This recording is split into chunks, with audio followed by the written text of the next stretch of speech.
আল্লাহর নবী বলেন, আল্লাহর দিকে যদি কোনো বান্দায় 1 হাত আগাইয়া যায়, আল্লাহ রব্বুল আলামিন বান্দার দিকে 10 হাত আগাইয়া আসে। সুবহানাল্লাহ।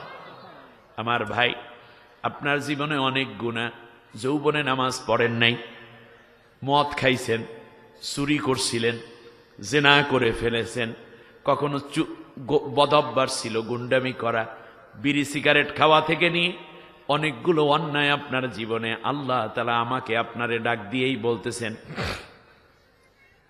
কুল ইয়া ইবাদিয়াল্লাযীনা আসরাফু আলা আনফুসিহিম লা তাকনাতু মির রাহমাতিল্লাহ ইন্নাল্লাহা ইয়াগফিরুদ যুনুবা জামিআ ইন্নাহু হুয়াল গফুরুর রহিম। আল্লাহু আকবার। আল্লাহ রাব্বুল আলামিন বলেন, নবী তুমি আমার ওই বান্দা বান্দীদেরকে ডাক দিয়ে বলো যারা গুনাহ করতে করতে হতাশ হয়ে গেছে, গুনার কোনো লাইন নেই, তারা বাদ দেয় নাই, ওই বান্দা বান্দীদেরকে ডেকে বলো আল্লাহর রহমত থেকে নিরাশ হইও না, আল্লাহর দিকে দৌড় দাও, আল্লাহ রব্বুল আলামিনের দিকে তওবা করো। আমি আল্লাহ ওয়াদা দিলাম তার জীবনের সব গুনাহগুলো মাফ করে দেব। রাস্তাঘাটে দোকানপাটে যারা আছেন ওনাদের সাথী কে? আপনাদের কোনো সন্দেহ আছে নাকি? যারা হাঁটতেছেন ওনাদের সন্দেহ আছে? সন্দেহ থাকা উচিত নয়, কারণ এটা আল্লাহর কথা। শয়তান তাড়াইতে গিয়ে বা শয়তানের বন্ধু হতে গিয়ে আল্লাহর কথা তো অবিশ্বাস করা যাবে না, তত কাফের হয়ে যাবে, তাই না? তো সেজন্য এটা যেহেতু আল্লাহ তাআলার কথা আমরা বিশ্বাস করি, আল্লাহ এই জন্য বলেছেন ফায়াদিল্লুনাহুম আনিস সাবিলি, এই শয়তান আমার এই পথ থেকে, কোরআনের পথ থেকে আমার এই বান্দাটাকে পথভ্রষ্ট করে দেয়, গোমরা করে দেয়। ওয়াহসাবুনা আন্নাহুম মুহতাদুন, আর তারা মনে মনে ভাবে আমি তো হেদায়েতের উপরেই আছে। সে মনে মনে কিন্তু ভাবে, ওদিকে বিড়ি টানছে, রাস্তায় হাঁটছে, গল্প করছে, চা খাচ্ছে, আর মনে মনে ভাবে আমি তো মাহফিল শুনতেই আছি। আসলে সে কিছুই শোনে নাই, কারণ এই বক্তব্য কার? আল্লাহ। অপরদিকে আল্লাহ তাআলা একটা বড় দুঃসংবাদ দিয়েছেন। দুঃসংবাদটা হলো আল্লাহ সুবহানাহু ওয়া তাআলা বলেছেন, ওমান আ'রাদা আন যিকরি, ওকে, ফাইন্না লাহু মাঈশাতান দনকা ওয়া নাহশুরুহু ইয়াওমাল কিয়ামাতি আ'মা। আল্লাহু আকবার। খুব বড় দুঃসংবাদ, খুব বড় দুঃসংবাদ। সেটা হচ্ছে যে যারা আমার কোরআনের দাওয়াত পাওয়ার পরেও কোরআনের জায়গা থেকে অন্য পথে, অন্য মতে, অন্য দিকে, অন্য রং এবং ঢঙে চলবে, অন্য আদর্শ এবং চিন্তাকে লালন করবে, আমি আল্লাহ তাআলা দুনিয়ার জীবনে তাদের পারিবারিক শান্তি দেব না, অশান্তিতে ভরপুর করে দেব। আপনি দেখবেন ধনীদের বউরাই শুধু, অনেকে কোনো ধনীর বউই শুধু তার কথা অমান্য করে এটা না, রিক্সাওয়ালার বউও তার স্বামীর কথা অমান্য করে, আছে না নেই? মূল উদ্দেশ্য হচ্ছে তারা কোরআন থেকে দূরে চলে গেছে। অতএব আপনি ধনী কিংবা গরিব হন, রাজনীতিবিদ হন কিংবা ব্যবসায়ী হন, প্রশাসনিক কর্মকর্তা হন কিংবা স্টুডেন্ট হন, আপনি কৃষক হন কিংবা জেলে তাঁতি মজুর হন, রাজনীতিবিদ হন কিংবা শাসক হন, আল্লাহ রব্বুল আলামিন বলেছেন তুমি যদি আমার কোরআন থেকে দূরে চলে যাও, তাদের উপরে পারিবারিক কোনো শান্তি আমি আল্লাহ দেব না। একজন রিক্সা চালক হোক, ভ্যান চালক হোক, মুঠে মজুরও যদি হয়, সে যদি কোরআনের আন্দোলনে সামিল থাকে, কোরআনের পক্ষে থাকে, আপনি দেখবেন ঘরটা যেন জান্নাতের শান্তি দিয়ে ভরপুর করা আছে। কারণ আল্লাহ নবী বলেছেন আহলুল কোরআনে হুম আহলুল্লাহ, যারা কোরআনের পথে থাকবে, কোরআনের আন্দোলন, কোরআন কায়েমের জন্য, কোরআনের বিধানের পক্ষে যারা লড়াই করবে, সংগ্রাম করবে, চেষ্টা করবে, মনোযোগী হবে, ওই ঘরটা সাধারণ কোনো ঘর থাকে না, ওটা আল্লাহর ঘর হয়ে যায়। অখাসাতুহু, আর ওই ঘরের মানুষগুলো আল্লাহর খাস বান্দায় পরিণত হয়ে যায়। তা আল্লাহর ঘরে কি আল্লাহ অশান্তি দিবেন না শান্তি দিবেন? শান্তি দিবেন, রাইট।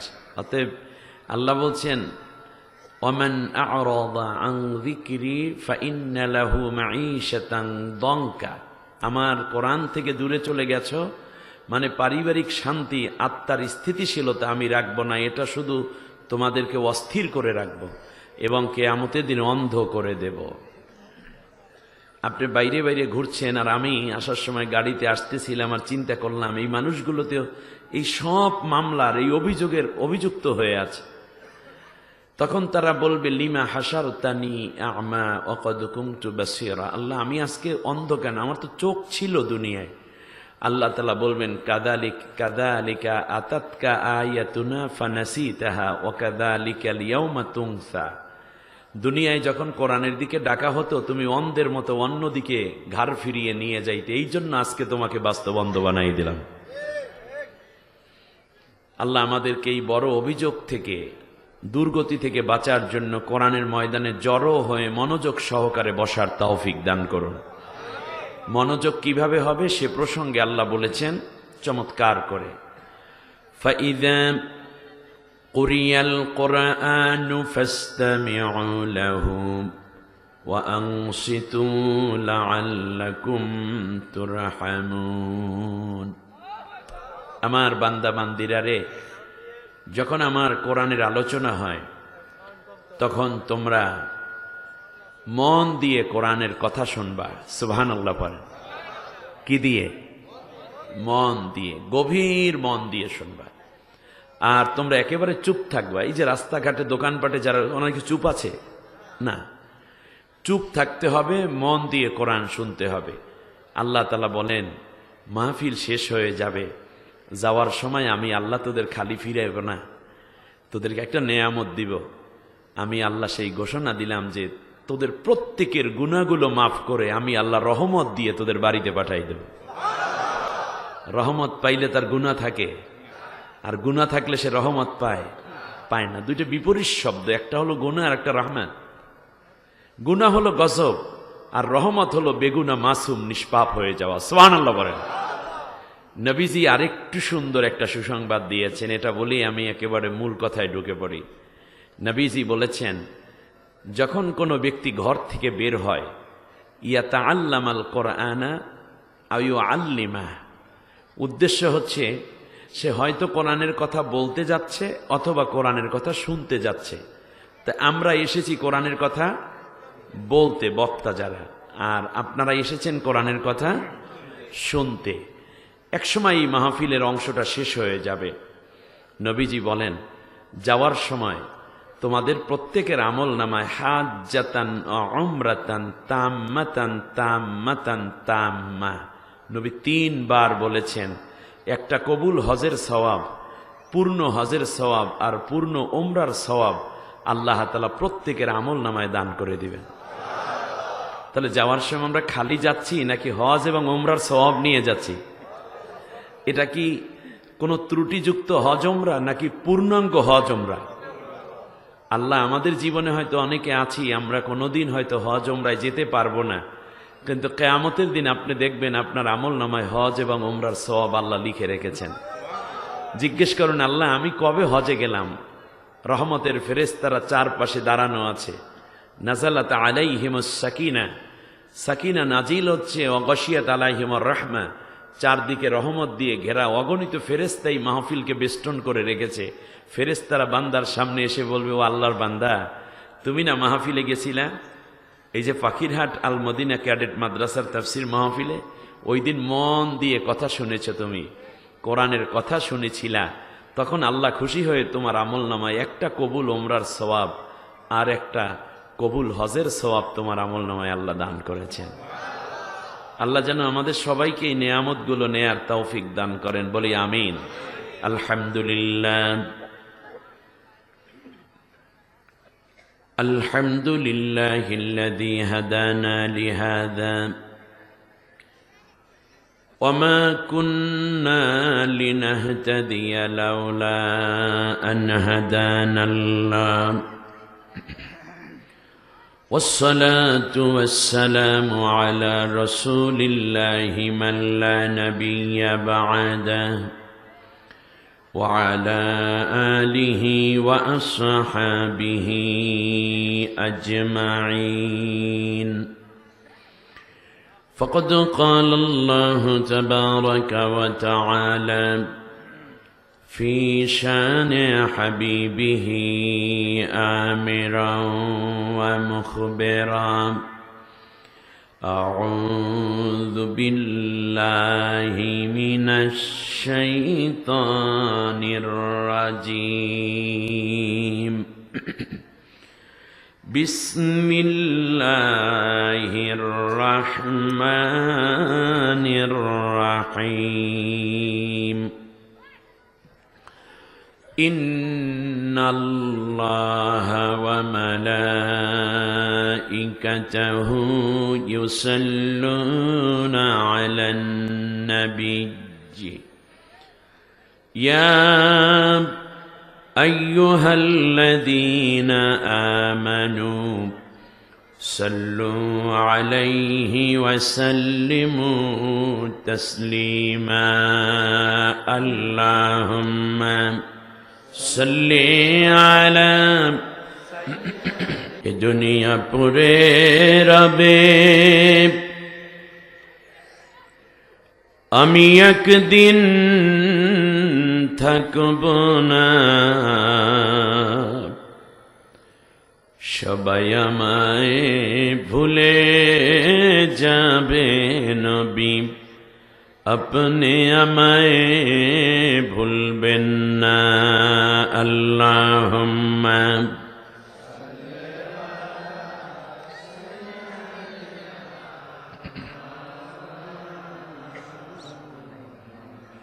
ওয়া আলা আলি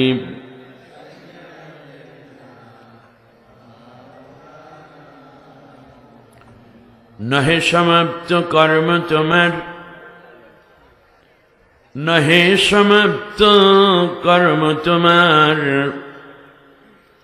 অবসর কোথা বিশ্রামের উজ্জ্বল হয়ে ফোটেনি কো আজিও সুবিমল জ্যোতি ইসলামের বালাগাল উলা বিকামালিহি كشف الدجى بجماله حسنت جميع خصاله صلوا عليه وآله বাংলাদেশের সীমান্তবর্তী অঞ্চল কুড়িগ্রাম জেলার ফুলবাড়িয়ায় পাখিরহাট আল মাদিনা ক্যাডেট মাদ্রাসার উদ্যোগে আয়োজিত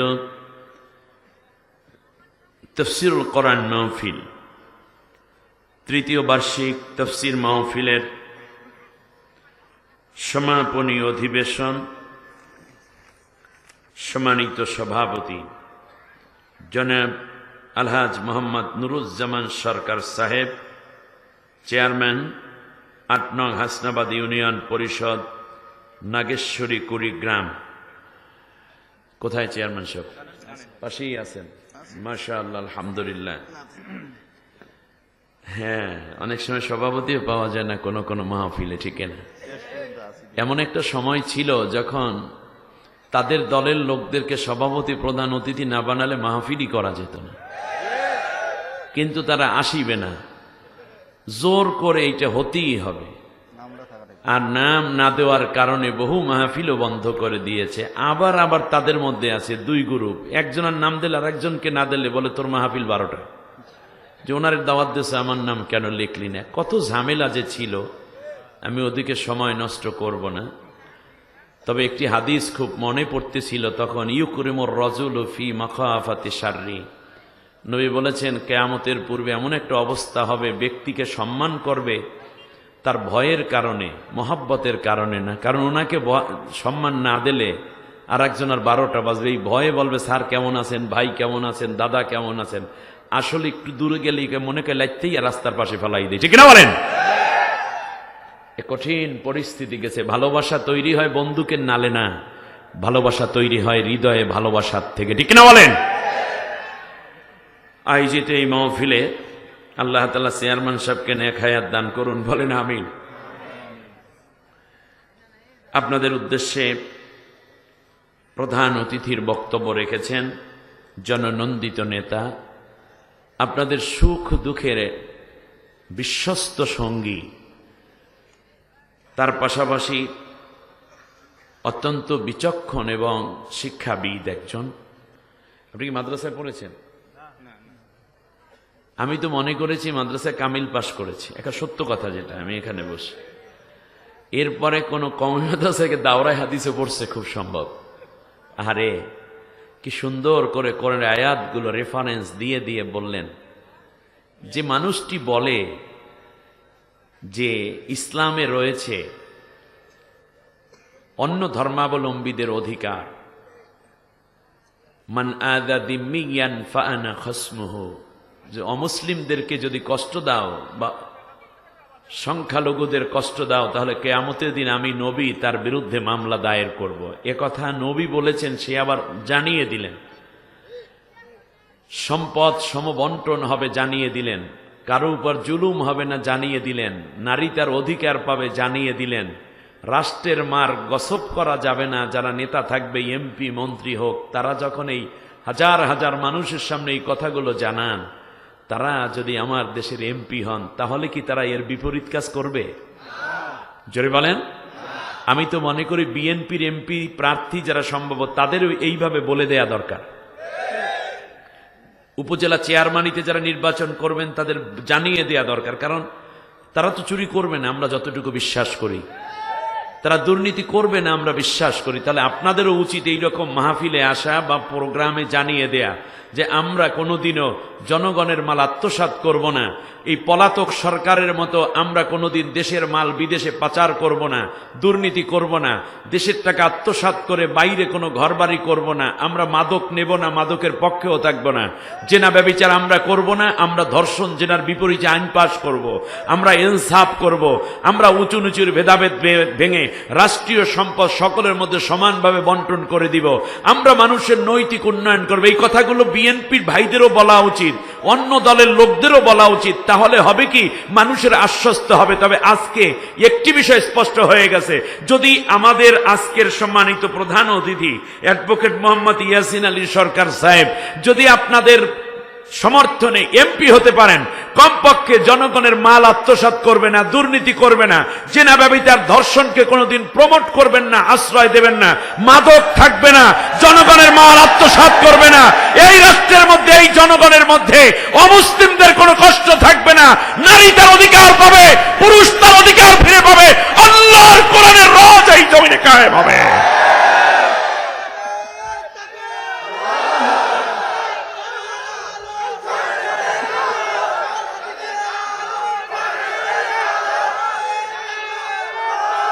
আয়োজিত এই মাহফিলে সম্মানিত উলামায়ে কেরাম,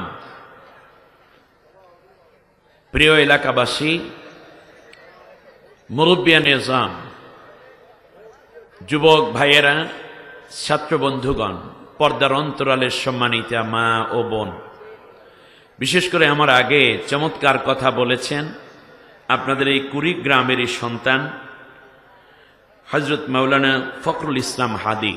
অনেক আগ থেকেই বন্ধুত্ব, খুব গুছিয়ে কথা বলেন, মিষ্টি মিষ্টি করে কথা বলেন, তাই না?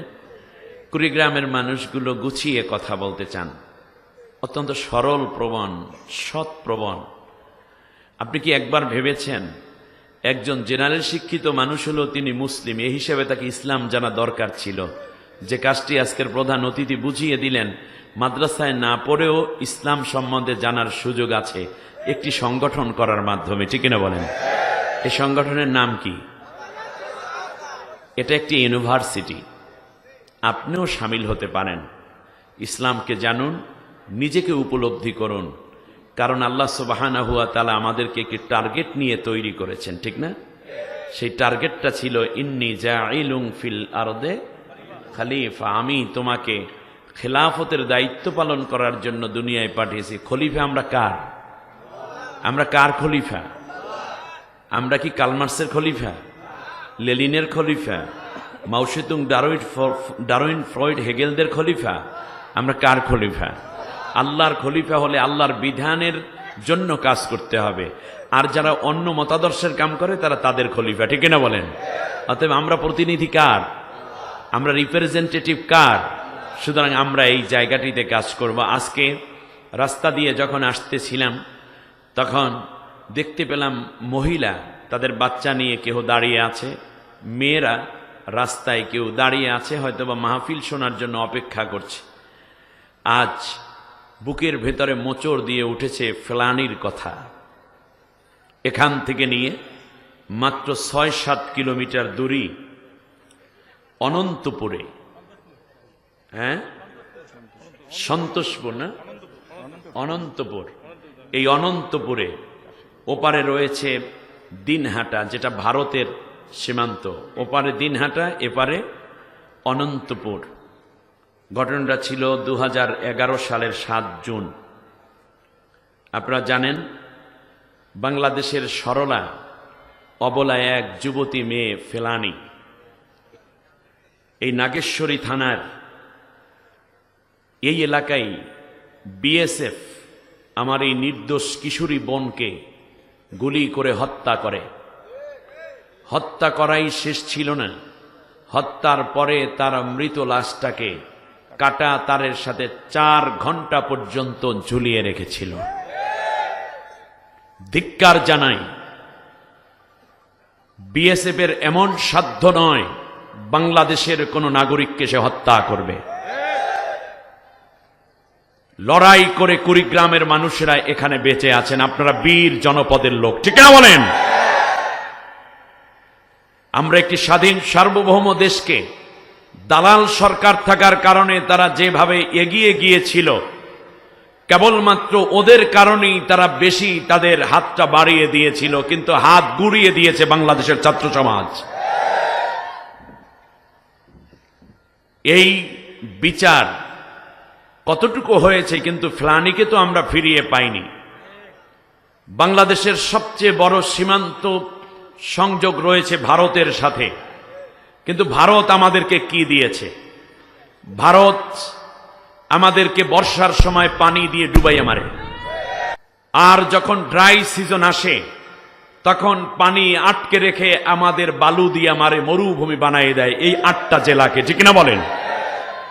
শুধু তাই না, ফারাক্কাবাদের সমস্যা আজও সমাধা হয়নি। শুধু কি তাই, আমাদের 3 বিঘা করিডোরের যেই জায়গাটি রয়ে গেল সেইটার সীমান্তবর্তী দিনাজপুর দিয়ে তাদের অংশ তারা ঠিকই নিয়ে গেল ইন্দিরা মজিব চুক্তির মাধ্যমে, কিন্তু 3 বিঘার সমাধান তারা এখনো করে নাই। আমাদের তিস্তা চুক্তির পানির সমাধান তারা এখনো করে নাই। ফারাক্কাবাদের সমাধান এখনো তারা করে নাই। ভারত আমাদেরকে দেয় অবৈধ অস্ত্র, ভারত আমাদের সীমান্ত দিয়ে দেয় ফেন্সিডিল, ইয়াবা, কোকেন, তারি, মারজুয়ারা, পেথিডিন, ইয়াবা, হিরোইন, গাঁজা, ঠিক না বলেন? ভারত আমাদের থেকে নিয়ে যায় আমার দেশের অনেক সম্পদ, যা লুট করে করে নিয়ে যায়। স্বাধীনতার সময় থেকে নিয়ে মেজর জলিলের লেখা অরক্ষিত স্বাধীনতাই পরাধীনতা, এই বইটি আপনাদের পড়া উচিত। ইতিহাস জানুন। বন্ধু প্রতিম এই দেশটিকে আমরা কত ভালোবাসি। এখন দেখলাম এই আদামি কোম্পানি নাকি একটা আছে না, কয়লা, সে 2.5 গুণ বেশি দামে বাংলাদেশকে বিক্রি করেছে, আর পালাতক সরকার সেইটাকে কিনে এনে এমন করেছে যাতে করে ওখান থেকে নিজেও কিছু পায়। রূপপুর পারমাণবিক বিদ্যুৎ কেন্দ্র থেকে, সেখান থেকে হাজার হাজার কোটি টাকা তারা আত্মসাৎ করেছে। একজন ব্যবসায়ী 36,000 কোটি টাকা শুধু বিদেশে পাচার করেছে। 36,000 কোটি টাকা, যাকে আপনারা বলতেন দরবেশ।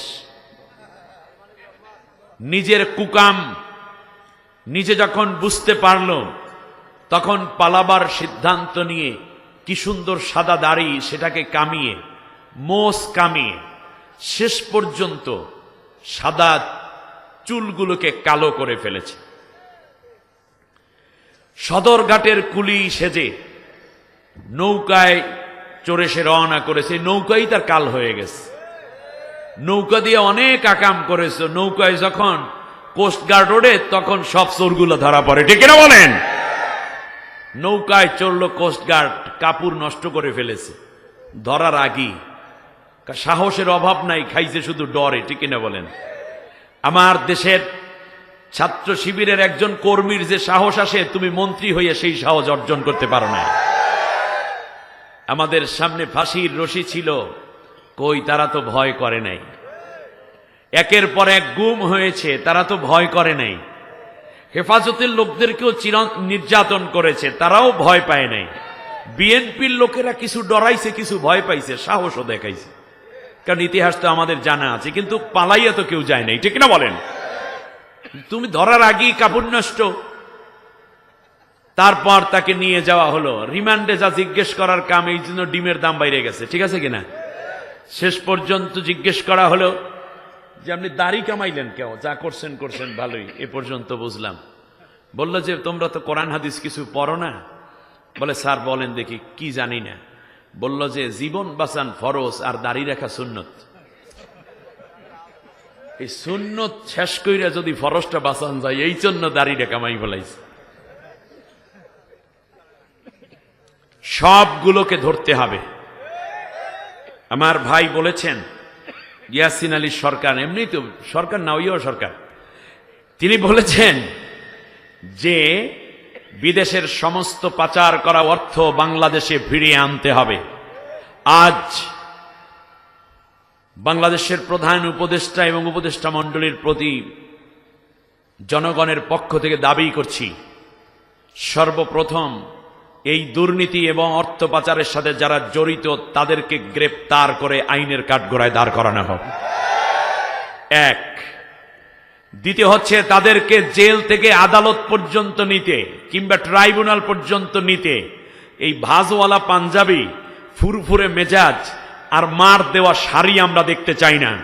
এই দেশের মানুষ দেখতে চায় তাদের হাতের মধ্যে হাত করা পরানো আছে, পায়ের মধ্যে শিকল পরানো আছে, কোমরের মধ্যে ডাকাতের রশি পরানো আছে।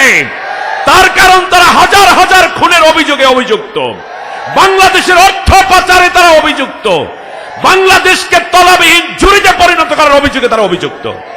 এত নির্যাতন, এত হত্যার অভিযোগ যাদের কাঁধে, তাদেরকে জামাই আদরে দেখলে আমাদের রক্তক্ষরণ হয়। সুতরাং পরবর্তীতে ট্রাইব্যুনাল কিংবা আদালতে তাদেরকে নিতে, কারণ এই বাংলাদেশে এই জালেম সরকার নির্দোষ অনেক আলেমদেরকে গ্রেপ্তার করে সম্মানিত মানুষগুলোর হাতের মধ্যে লোহার শিকল পরিয়েছিল, পায়ের মধ্যে শিকল পরিয়েছিল, এমনকি তাদের কোমরের মধ্যে ডাকাতের রশি পড়াই আদালতে গালিগালাজ করতে করতে এনেছে নিয়েছে, ঠিক না বলেন?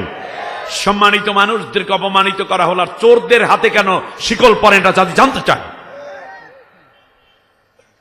সম্মানিত ভাইয়েরা, সবগুলো ঠিক হবে, কিন্তু আমাদের একটু ধৈর্য ধারণ করতে হবে ইনশাআল্লাহ। আসুন আজকে আল্লাহর শুকরিয়া আদায় করছি যিনি আমাদেরকে এই চমৎকার মাহফিলে বসা এবং উপস্থিতি থাকার জন্য কবুল করেছেন। আমরা সবাই পড়ি আলহামদুলিল্লাহ। কারা উপস্থিত হবে কোরআনের মাহফিলে? আল্লাহ বলেছে। আল্লাহ রাব্বুল আলামিন বলেন, তুম্মা আওরাসনাল কিতাবাল্লাযীনা ইসতাফাইনা মিন ইবাদিনা। সমাজের মধ্যে, দেশের মধ্যে, রাষ্ট্রের মধ্যে অনেক বান্দা বান্দি আমার আছে, কোটি কোটি মানুষ আছে, কিন্তু মনে রাখবা কেবলমাত্র আমি আল্লাহ যাদেরকে একান্তভাবে কবুল করি, পছন্দ করি, সিলেক্ট করি, বাছাই করি, তারাই কেবল আমার কোরআনের পাশে, কোরআনের সাথে থাকার সুযোগ পেয়ে যায়। তাহলে আমাদেরকে বাছাই করেছেন কে? জোরে বলেন, আর একটু জোরে। পিছনের লোকেরা বলে না। আমাদেরকে পছন্দ করেছেন কে? আল্লাহ পছন্দ করেছেন। আপনি খুশি, বেজার না খুশি? সেই খুশি আওয়াজ দিয়ে আরেকবার পড়েন আলহামদুলিল্লাহ। সম্মানিত ভাইয়েরা, আজ আমি আপনাদের উদ্দেশ্যে একেবারেই মৌলিক একটি আলোচনা, যা আমাদের জীবনকে আলোড়িত করতে পারে, আলোকিত করতে পারে, অন জায়গা থেকে বাছাই করে অগণিত টপিক থাকার পরেও এই জায়গাটি আমি আপনাদের উদ্দেশ্যে বলার জন্য চেষ্টা করব ইনশাআল্লাহ, বিমাশিয়াতিল্লাহ অবে ফাদলিল্লাহ। আমার সাথে সবাই পড়েন, আউযু বিল্লাহি মিনাশ শাইতানির রাজীম, বিসমিল্লাহির রহমানির রহিম। বিচারিত অভিশপ্ত শয়তানের ওয়াসওয়াসা থেকে আল্লাহর আশ্রয় চাই। কার আশ্রয়? আরো জোরে। আমাদের আশ্রয়দাতা কে? প্রশ্রয়দাতা কে? America, Bharat, Pakistan, Sri Lanka, China, Russia? না, আমাদের আশ্রয়দাতা কে? বিগত দিনগুলোতে শুধু বলা হতো যারাই মানে তাদের দলটা করবে না তারা সব পাকিস্তানের দালাল, এরকম একটা বদনামি দেওয়া হইতো কিনা? মাইর দিলা, জেল দিলা, রিমান্ড দিলা, গুম করলা, মামলা করলা, হামলা করলা, আয়না ঘরে নিলা, ফাঁসি দিলা, এরপরেও তো কেউ পাকিস্তান পালাইয়া যায়নি। জোরে বলেন, কেউ গেছে? জামাত ইসলামীর, ছাত্র শিবিরের কিংবা বিএনপির কোনো লোক কি পালাইয়া পাকিস্তান গেছে? তাই পাকিস্তান না যাওয়া মানে বোঝা যায় পাকিস্তানের দালাল এখানে কেউ নেই। ছাত্রদের আন্দোলন হলো ২৬ তারিখ থেকে ৫ তারিখ পর্যন্ত, ২৬শে জুলাই থেকে ৫ই আগস্ট পর্যন্ত, মাত্র এই ৬-৭ দিনের মধ্যে বাংলাদেশের ২.৫ লক্ষ সিম বন্ধ হয়ে গেছে। এর মানে ২.৫ লাখ পাচার হইছে। গেছে কোথায়? দাদার দেশে। ঠিক না বলেন? তাহলে বোঝা যায় বাংলাদেশে পাকিস্তানের দালাল নাই, কিন্তু ভারতের দালাল আছে। আপনারা কষ্ট পাচ্ছেন? এজন্য আল্লামা সাঈদী সাহেবের কথা খুব মনে পড়ে। তিনি যা বলেছেন সব হুবহু পালন হচ্ছে, যে বাংলাদেশের তৌহিদি জনতা গাছের গোড়া ধরে নাড়া দিবে, মামু বাড়ি গিয়া পড়বা। ঠিক না? অতএব আমরা সাহায্য চাই একমাত্র কার কাছে? আমরা আল্লাহ ছাড়া অন্য কারো তোয়াক্কা করি না। সুতরাং ফেলানীকে যারা হত্যা করেছে তাদেরকে হত্যার কাঠগড়ায় দাঁড় করিয়ে ফাঁসির রায় কার্য করে ওই আবার কাটা তারের মধ্যে ঝুলিয়ে রাখলেই কেবল ফেলানীর সাথে, ফেলানীর হত্যার সাথে বাংলাদেশ সুবিচার করবে বলে মনে করি। এ পর্যন্ত চায়নার সাথে যত সীমান্ত এলাকা আছে, বিগত ১০০ বছরে ভারত একটা গুলি ছোড়ার সাহস পায় নাই। এর মানে আমরা দুর্বল। বাংলাদেশে যত শাসক এসেছে ম্যাক্সিমাম শাসকগুলো ভারতের ৫টা গোলাম ছিল। একটি শক্তিশালী সরকার ব্যবস্থা দরকার। তবে ধন্যবাদ ডক্টর মোহাম্মদ ইউনূস, আপনাকে ধন্যবাদ। তিনি এসেই বলেছেন যে ভারত যদি বাংলাদেশে, কারণ ওরা চাচ্ছিল ২-৩ দিনের মধ্যে ঝামেলা করতে, সোজা জানিয়ে দিয়েছে যদি ভারত বাংলাদেশের ভিতরে অস্থিতিশীল পরিবেশ তৈরি করতে চায় তাহলে ভারত এর অভ্যন্তরে এবং 7 সিস্টার এবং মায়ানমার কেউ নিরাপদ থাকতে পারবে না। স্যালিউট আপনাকে। তোমরা এত বড় রাষ্ট্র, তোমাদের প্রধানমন্ত্রী চা বিক্রেতা ছিল একজন, ঠিক না বলেন? আমার এই ছোট্ট দেশের প্রধান উপদেষ্টা এখন আলহামদুলিল্লাহ বিশ্বের শান্তিতে নোবেল পুরস্কার প্রাপ্ত একজন পিএইচডি হোল্ডার, এবং বিশ্বের সমস্ত প্রেসিডেন্ট যাকে মাথা নিচু করে সালাম দিতে বাধ্য হয়।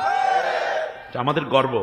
এই জাতির এই কঠিন ক্রান্তিকালে ডক্টর ইউনূস হাল ধরার কারণেই ওমরা সোমরা যা আছে মাথা উঁচু করতে পারে নাই, ঠিক না বলেন? মেধাবীরা দেশ চালাবে, দেশপ্রেমিকরা দেশ চালাবে। কোন পরাশক্তিকে যারা ভয় করে তাদের জন্য এই দেশের শাসন ব্যবস্থা উপযুক্ত নয়। আস্তে আস্তে কাম হচ্ছে। ডক্টর ইউনূস তো খুঁটিনাটি কাজ করে না, তিনি অনেক বড় কাজ করেন। আমাদের আস্থা আছে আপনার উপরে। আপনি আশা করি জীবনের শেষ বেলায় আপনি অনেক দিন বাঁচেন, আমরা চাই। ৮২ বছর বয়স, বাংলাদেশের জন্য যে সুনাম আপনি এনেছেন, বাকি দিনগুলোতে শেষ জীবনে দাঁড়িয়েও আপনার যেন জান্নাত লাভের আমল হয়, সেজন্য বাংলাদেশের মানুষের আবেগ, ভালোবাসা, অনুভূতির দিকে খেয়াল রেখে কর্ম প্রণয়নের মাধ্যমে সৎ, নিষ্ঠ এবং আমানতদার লোকদের হাতে আপনি আপনার নেতৃত্বের দায়ভার তুলে দিয়ে যেন আপনি আল্লাহর কাছে যেতে পারেন, দোয়া আমরা করে যাচ্ছি। পরম করুণাময়, অসীম দয়ালু আল্লাহর নামে শুরু করছি। أقم الصلاة لدلوك الشمس إلى غسق الليل وقرآن الفجر إن قرآن الفجر كان مشهودا ومن الليل فتهجد به نافلة لك عسى أن يبعثك ربك مقاما محمودا وقل رب أدخلني مدخل صدق وأخرجني مخرج صدق واجعل لي من لدنك سلطانا نصيرا آمنت بالله অর্থ হচ্ছে হে তামাম দুনিয়ার ইমানদার বান্দা বান্দি সবাই মন দিয়ে শোনো, তোমরা নামাজ কায়েম করো সূর্য যখন হেলে যায় এবং রাত পর্যন্ত। আর মনে রেখো ফজর ওয়াক্তে তো তোমাদের কোরআন তিলাওয়াত করতেই হবে, কারণ ফজরে যেই কোরআন তিলাওয়াত হয় এই তিলাওয়াতটুকু কিয়ামতের দিন আমি আল্লাহর কাছে তোমাদের জন্য সাক্ষী হয়ে যাবে, আমার কাছে তোমার জন্য সুপারিশ করতে থাকবে।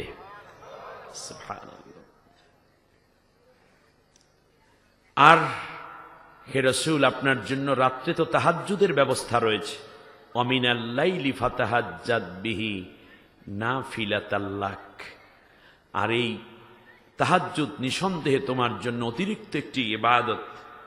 তবে এই ইবাদতটুকু যখনই করবে মনে রাখবা আসা আইয়া বাআসাকা রব্বুকা মাকামাম মাহমুদা। এই তাহাজ্জুদ নামাজ মানুষকে মহা সম্মানের জায়গায় আসীন করে দেয়। তাহাজ্জুদ গুজার বান্দাগুলোর জন্য আমি আল্লাহর কাছে আছে মহা সম্মানের ব্যবস্থা। হে রাসূল, আমি আল্লাহর কাছে দোয়া করতে থাকি এই বলে যে আল্লাহ তুমি আমাকে সততার সাথে এই মদিনায় প্রবেশ করাও, একদিন সততার সাথে এই মক্কা থেকে তুমি আমাকে বের করে নিও, আর মদিনা এবং দুনিয়ার মধ্যে আল্লাহ তাআলা তুমি আমাকে একটা সালতানাত দাও, একটা রাষ্ট্রশক্তি দাও, যার দ্বারা আমি বোঝাতে পারবো যে ইসলাম প্রচার প্রসার এবং প্রতিষ্ঠার মাধুর্যতা এবং শ্রেষ্ঠত্ব কত বেশি। ওই রাষ্ট্র ক্ষমতা আমার জন্য হয়ে উঠবে বড় রকমের সহায়ক শক্তি। বারাকাল্লাহু লানা ওয়া লাকুম ফিল কোরআনিল আযীম। আল্লাহুম্মা ইগফির লানা ওয়া লিওয়ালিদাইনা ওয়া লিজামিল মুমিনিনা ওয়াল মুমিনাত ইয়াওমা ইয়াকুমুল হিসাব। সম্মানিত ভাইয়েরা, সূরার নাম সূরা বানী ইসরাঈল। মক্কায় একেবারে শেষ দিকে রাসূল সাল্লাল্লাহু আলাইহি ওয়াসাল্লামের মাক্কি জীবনের শেষ দিকে নাজিল সূরার 3টি সূরার অন্যতম এই সূরাটি। 111টি আয়াত আছে, 12টি আছে রুকু। 111 আয়াতকে আমরা একটু ভিন্ন ভঙ্গিতেও নিতে পারি, কারণ কেন এই সূরাটি আমি সিলেক্ট করলাম এই অংশটুকু, তার কারণ হচ্ছে বর্তমান প্রেক্ষাপটটা ধারাবাহিকভাবে চলে আসছিল 1-11 খেলা থেকে, ঠিক না বলেন? মাইনুদ্দিন ফখরুদ্দিন সরকারের সময় থেকে নিয়ে যে কালো থাবা বাংলাদেশের উপর পড়েছিল তারই একটি আনুষ্ঠানিক পুরো দেশ বিক্রি এবং মনুষ্যত্ব বিরোধী কাজে হাত দিয়েছিল জালিম সরকার, স্বৈর শাসক, ঠিক না বলেন? তো 1-11 আপনাদের মনে আছে 1-11 কথা? আচ্ছা, এটাকে যদি আমরা ইংলিশে বলি তাহলে 111কে ইংলিশে ভাঙলে বলা হয় 111, ঠিক না? 111। সেই প্রেক্ষাপট নিয়ে আজকের আলোচনায় কতটুকু সামঞ্জস্যতা আছে তার ধারাবাহিক আলোচনাটা আমি আপনাদের উদ্দেশ্যে পেশ করার চেষ্টা করব। 111 আয়াতের মধ্য থেকে আমি আপনাদের উদ্দেশ্যে 3টি আয়াত তেলাওয়াত করেছি। এক নম্বর হচ্ছে ৭৮ নম্বর আয়াত, ৭৯ নম্বর এবং ৮০ নম্বর। কয়টা আয়াত হলো? যেহেতু এটা তৃতীয় বার্ষিক মাহফিল, এজন্য আমি ৩টি আয়াত তেলাওয়াত করেছি। ১২টি আছে রুকু। ১২টা রুকু মানে হচ্ছে যে সরকার পালাইয়া গেছে এরা খুব বেশি বাড়াবাড়ি করেছিল, ঠিক না বলেন? এজন্য ১২ রুকুওয়ালা একটা সূরা আমি নিয়েছি। তার কারণ কবি বলেছেন ১২ ১২ ১২ তুমি যতই বাড়িবে একদিন ১২ তোমার বাজিয়া উঠিবে। যত বাড়বা নিজের জীবনে তত ১২টা বাজবে, ঠিক না বলেন? আর আমি চিন্তা করেছি আমি রাত ১২টার মধ্যে ওয়াজ শেষ করব, কিন্তু ১২টা বাজতে আর মাত্র বাকি আছে কত, আধা ঘন্টার মতো, তাই না? আমি আধা ঘন্টার বেশি ওয়াজ করব না। আমি কর্তৃপক্ষকে এসেই জানিয়ে দিয়েছিলাম, কারণ আমার যেতে হবে ঢাকাতে, অনেক দূর, আপনারা জানেন প্রায় ৪০০ কিলো রাস্তা। আপনাদের দোয়া নেয়ার জন্য আজকে আলোচনা শুরু করলাম, যদি কোনোদিন তৌফিক হয় হয়তো বিস্তারিত বলবো। সম্মানিত ভাইয়েরা, প্রথমে আসি, আল্লাহ সুবহানাহু ওয়া তাআলা বলেছেন নামাজ কায়েম করো। কখন বলেন তো দেখি? হ্যাঁ, আকিমিস সালাতা লিদুলুকিশ শামসি ইলা গসাকিল লাইলি ওয়া কুরআনাল ফাজরি ইন্না কুরআনাল ফাজরি কানা মাশহুদা। তাহলে বোঝা যায় এই জায়গাটিতে আল্লাহ সুবহানাহু ওয়া তাআলা নামাজের কথা বলেছেন। কয় ওয়াক্ত বলেন তো দেখি? না, আকিমিস সালাতা তরাফিন নাহারি, যখন সূর্যটা হেলে পড়ে, অ্যাটলিস্ট জুহুর ওয়াক্ত, ঠিক না বলেন? এরপর বলেছেন যখন ইলা গসাকিল লাইল, যখন রাত্রিটা শুরু হয়। তাহলে এখানে কয় ওয়াক্তের কথা আছে? 2 ওয়াক্ত। কোন কোন ওয়াক্ত বলেন দেখি? জুহুর এবং মাগরিব। এরপরে শেষের দিকে বলেছেন অকুরআনাল ফাজর, তাহলে ফজরের কথাও আছে। তাহলে কয় ওয়াক্ত নামাজ পাইলেন এখানে? 3 ওয়াক্ত। বাকি 2 ওয়াক্ত কোথায় আছে? আল্লাহ রাব্বুল আলামিন বলেন শোনো, আকিমিস সালাতা তরাফিন নাহারি ওয়া যুলাফাম মিনাল লাইল। আল্লাহ রাব্বুল আলামিন এই আয়াত দ্বারা মূলত রাত্রের প্রথম ভাগকে বোঝাতে গিয়ে এশা নামাজের ওয়াক্তের কথা বললেন এবং জুহুর ওয়াক্তের কথা বললেন। কয় ওয়াক্ত হলো? বাকি আছে কোন ওয়াক্ত? আল্লাহ রাব্বুল আলামিন বলেন হাফিজু আলাস সালাওয়াতি ওয়াস সালাতিল উসতা ওয়া কুমু লিল্লাহি কানিতিন।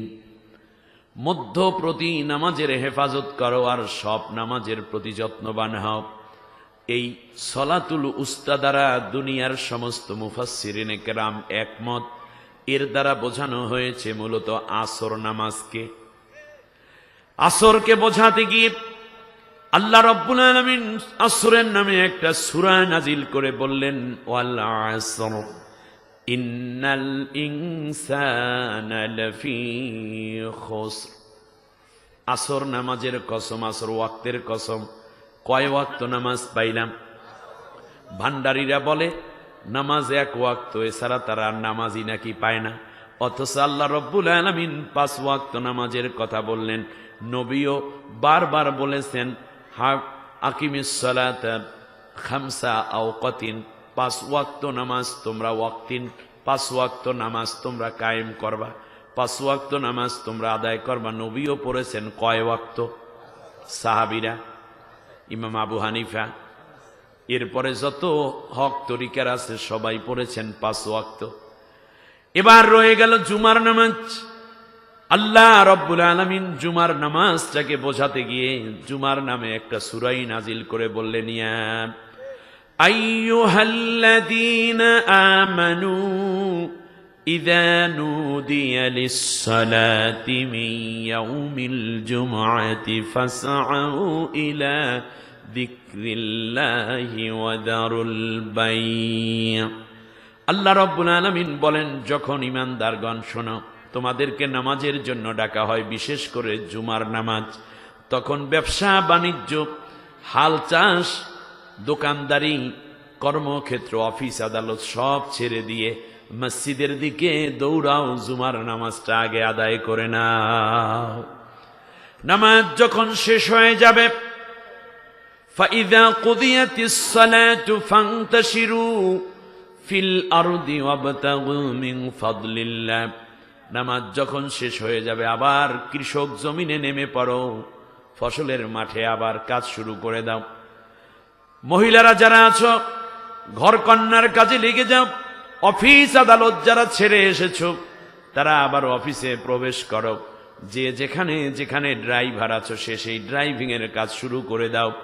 আবার জুমার নামাজ যখন শেষ হয়ে পড়বে, যার যার কাজে শুধু লেগে পড়বে না, সেই সময়ও তোমরা আমি আল্লাহকে ভুলে যেও না। কাজ করবা আমার পন্থায়, আমার নিয়মে। আমি যেটা করতে বলেছি সেটা করবা। নবী যেইভাবে যেই কাজ করেছেন সেইভাবে সেই কাজ করবা। আমি আল্লাহকে স্মরণ করে করে কাজ করতে থাকবা। নামাজের মধ্যে যেমন আমি আল্লাহ সওয়াব দেব, তোমার কর্মক্ষেত্রের মধ্যেও তেমনই সওয়াব নসিব করে দেব। পেছন থেকে একজন সামনে চলে আসে, এই চেয়ার খালি দেখা যাবে না। আল্লাহ রাব্বুল আলামিন বলেন, শোনো, ফজর, জোহর, আসর, মাগরিব, ইশা, এই 5 ওয়াক্ত নামাজ তোমরা সুন্দর করে আদায় করবা। আল্লাহর রাসূল সাল্লাল্লাহু আলাইহি ওয়াসাল্লাম বলেছেন, আল্লাহর কাছে শেষ জীবনে বারবার নবী দোয়া করতেন, আল্লাহুম্মা রযুকনি, বলেন আল্লাহুম্মা রযুকনি শাহাদাতান ফি সাবিলিক। নবী বলতেন, আল্লাহ তুমি আমাকে তোমার রাস্তায় শাহাদাতের মর্যাদা দিও। ওয়াহশুরনি ফি সুরাতিল মাসাকিন, আল্লাহ তুমি আমাকে অসহায় গরিব মানুষের সাথে জান্নাতবাসী করে দিও। খেয়াল করুন, গরিবের সাথে নবী জান্নাতবাসী হতে চেয়েছেন। নবী এজন্য বলেছেন, ধনীরা যখন হিসাব নিয়ে ব্যস্ত থাকবে পুলসিরাতের গোড়ায়, তখন আমি আমার গরিব উম্মতকে নিয়ে 500 বছর আগে জান্নাতে চলে যাব। গরিব হওয়ার মধ্যে আপনার কোনো দুঃখ নাই, বরং কৃতিত্ব আছে। কিন্তু দুর্নীতি করে, অন্যায়ভাবে ক্ষমতা দখল করে, জনগণের মাল লুণ্ঠন করে, অবৈধ ব্যবসা করে, চোরা কারবারি করে, কিংবা মাদক কারবারি করে, গুন্ডামি করে, খুন করে, অথবা হাজার রকমের অন্যায় অবিচার করে ধনী হওয়ার চাইতে একেবারে ছোট্ট ঝুপড়ির ঘরের মধ্যে হালাল খানা খেয়ে থাকার মধ্যে মানুষের জন্য, নেককারের জন্য সবচেয়ে বড় শান্তি। ঠিক না বলেন? আল্লাহ রাব্বুল আলামিন বলেন, নামাজ কায়েম করো। তাহলে কয় ওয়াক্ত পাইলাম? 5 ওয়াক্ত। এবার আল্লাহ তাআলা বলেন, শোনো, ওয়ামিনাল লাইলি ইন্না কুরআনাল ফাজরি কানা মাশহুদা। সকালে কোরআন পড়বা, তার কারণ সকালের কোরআন তেলাওয়াত তোমার জন্য আমি আল্লাহর কাছে সাক্ষ্য হবে। সুবহানাল্লাহ। আগের দিনে ছোট্ট ছোট্ট কুঁড়ে ঘর বলেন, কিংবা এক রুমওয়ালা বলেন, কাচারি ঘর বলেন, বাংলো বলেন, দোতলা বিল্ডিং বলেন, দোতলা টিনের ঘর বলেন, সব জায়গা থেকে ফজরের পরে মসজিদগুলো থেকে, মক্তবগুলো থেকে আল্লাহর কোরআনের আওয়াজ ভেসে আসতো। ঠিক কিনা? আগে যখন ছেলেকে বিয়ে করাতে যেত, বাবা বৃদ্ধ মানুষ কিংবা বাবা যখন ওই বাড়িতে যাইতো, মেয়েকে জিজ্ঞেস করতো, মাগো তুমি কোরআন শরীফ পড়তে পারো কিনা? তাহলে সূরা ইখলাসটা একটু শোনাও, কোরআনের প্রথম সূরাটা সূরা বাকারা থেকে একটু শোনাও। ছেলের মা এবং বাবা যখন শুনতে পেত মেয়েটা সুন্দর করে কোরআন তিলাওয়াত করে, এই দিকে বেশি পাশ দিক তেমন কিছু নাই, আর যখন শুনতো কোরআন তিলাওয়াতের পাশাপাশি 5 ওয়াক্ত নামাজ ঠিকঠাক মতো পড়ে, 2-1টা মাসআলা জিজ্ঞেস করে বলতো, তুমি আমার পুত্রবধূ হবা, কোনো চিন্তা নাই। এখন জিজ্ঞেস করে, পাশ করছো কি? লাফালাফি কইরা পুরস্কার কয়টা পাইছ? মেয়ের বাবা এবার দেখায়, আমার মেয়ে দেখেন লং জামে ফার্স্ট হয়েছিল, এই দেখেন। হ্যাঁ, মাইয়ে না জানো কি আনছি একটা। পুলিশের চাকরি আছে, কিংবা মামা পুলিশের চাকরি দেবে বলেছে, মেয়ে প্রাইমারিতে চাকরি করে। আমি চাকরি করা নিয়ে প্রশ্ন করছি না, কিন্তু আমার দুঃখটা ভিন্ন জায়গায়। ওই যে আপনি খেয়াল করবেন, আমার মা মাত্র 2 পাস মানুষ। কি পাস? আমরা 8টা ভাই। খেয়াল করেন, এই রকম অনেক মা যাদের আছে, মায়েরা ছিলেন আল্লাহ ওয়ালি, মায়েরা ছিলেন দিনদার, কোরআন তেলাওয়াতকারী। আমাকে আপনাকে গর্বে নিয়ে আমার মায়েরা চোখের পানি ছেড়ে তাহাজ্জুদ নামাজে কেঁদেছে, এই জন্য আল্লাহ আমাদেরকে বড় করেছেন। কিন্তু নতুন প্রজন্মের পুত্রবধূগুলো এমন হয়ে যাচ্ছে, তার বাচ্চাগুলো কেমন হবে আল্লাহ ভালো জানে, আমরা কিছু বলতে পারি না, ঠিক কিনা? তার কারণ মা যদি ভালো না হয় তাহলে বাচ্চা ভালো হওয়ার সম্ভাবনা নাই। নেপোলিয়ন তিনি বলেছিলেন যে give me a good mother, I shall give you a good nation. তুমি আমাকে একটা ভালো মা দাও, আমি একটি ভালো জাতি উপহার দেব তোমাকে। সুবহানাল্লাহ বলেন। হ্যাঁ, আমাদের মায়েরা শিক্ষিতা ছিলেন না, কিন্তু আমরা অনেক বড় শিক্ষিত আল্লাহ আমাদেরকে করেছেন। সুবহানাল্লাহ বলেন। আচ্ছা, ডক্টর ইউনুস সাহেবের মায়ের খবর নিয়ে দেখেন, বাইতুল মুকাররমের খতিব সাহেবের মায়ের খবর নিয়ে দেখেন। তারা ওই দাওরা হাদিসও হয়তো করে নাই, মাদ্রাসা লাইনে কামেল পাশও হয়তো করে নাই, কিন্তু আল্লাহ তার গর্ভে কি নেয়ামত দিয়ে ভরপুর করে রেখেছেন। আফামা খালিদ সাহেবের মায়ের খবর নিয়ে দেখেন। অতএব মায়েদের প্রথম চরিত্রবান হওয়া দরকার। আজকে আমরা সকালবেলা প্রত্যেক বাসায়, ঢাকাতে বলেন গ্রাম পর্যন্ত, মায়েরা ঘুমায় সকালে, বাচ্চাগুলোও ঘুমায়, কারণ রাত 12টা-1টা পর্যন্ত মোবাইল চালায়, তারপরে টেলিভিশন দেখে, দেখতে দেখতে ক্লান্ত, সকালের ঘুম ছাড়া কোনো উপায় নেই। মক্তবগুলো, মসজিদের মক্তবগুলো বন্ধ হয়ে গেছে। বাড়ির দরজায় আগের দিনের মানুষের কাচারি রাখতো, একজন তালবে আলিম রাখতো সকালবেলা মক্তবে পড়ানোর জন্য, এখন সেটাও বন্ধ হয়ে গেছে। ফজর ওয়াক্তের কোরআন তিলাওয়াত আমাদের জন্য আর সাক্ষ্য হচ্ছে না। আমরা আবার যারা দিনের অন্য লাইনে একসাথে গোল হয়ে বসবে, ওই মসজিদের জিম্মাদার অথবা আমির সাহেব থাকলে বৈশা বলেন দেখি কি সমস্যা, কি উপকার, কখন গাছতে যাব, কখন চিল্লায় যাব, এই নিয়ে আলোচনা চলতে থাকে। অথচ উচিত ছিল প্রথমে প্রত্যেকে কমপক্ষে অর্থ সহ 1 রুকু কোরআন পড়ব, তারপরে আমরা মাশওয়ারা করব। এর আগে কোনো মাশওয়ারা নাই, ঠিক না বলেন? তবলিগের ভাইদের কাছে আমার দাবি, প্লিজ একটা চিল্লা হবে কেবলমাত্র আল্লাহর কোরআন শিক্ষার জন্য, পরের চিল্লা হবে 30 পারা কোরআন অর্থ সহ পড়ার জন্য। এমনি করে চিল্লা বাড়ান। এই গেল মানে তবলিগের ভাইদের এই কর্মসূচিটা কোরআনের জন্য হলে বরকত আরো বেশি হবে। ব্যাস এক। দ্বিতীয়বারে আসেন পীর মাশায়েখদের মুরিদদের কাছে। পীরেরা সবক দিয়েছে ওয়াসাব্বিহুহু বুকরাতাও ওয়া আসিলা, সকালে আর সন্ধ্যায় আল্লাহর জিকির করো। আর আল্লাহ রব্বুল আলামিন বলেন জিকির তো করবা, আমি আল্লাহ জিকির নাজিল করে দিয়েছি। ইন্না নাহনু নাযালনা যিকরা ওয়া ইন্না লাহু লাহাফিজুন। তোমরা তো আমার জিকির করবা, আমার জিকির করবা, তো আমি আল্লাহ নিজে জিকির নাজিল করেছি।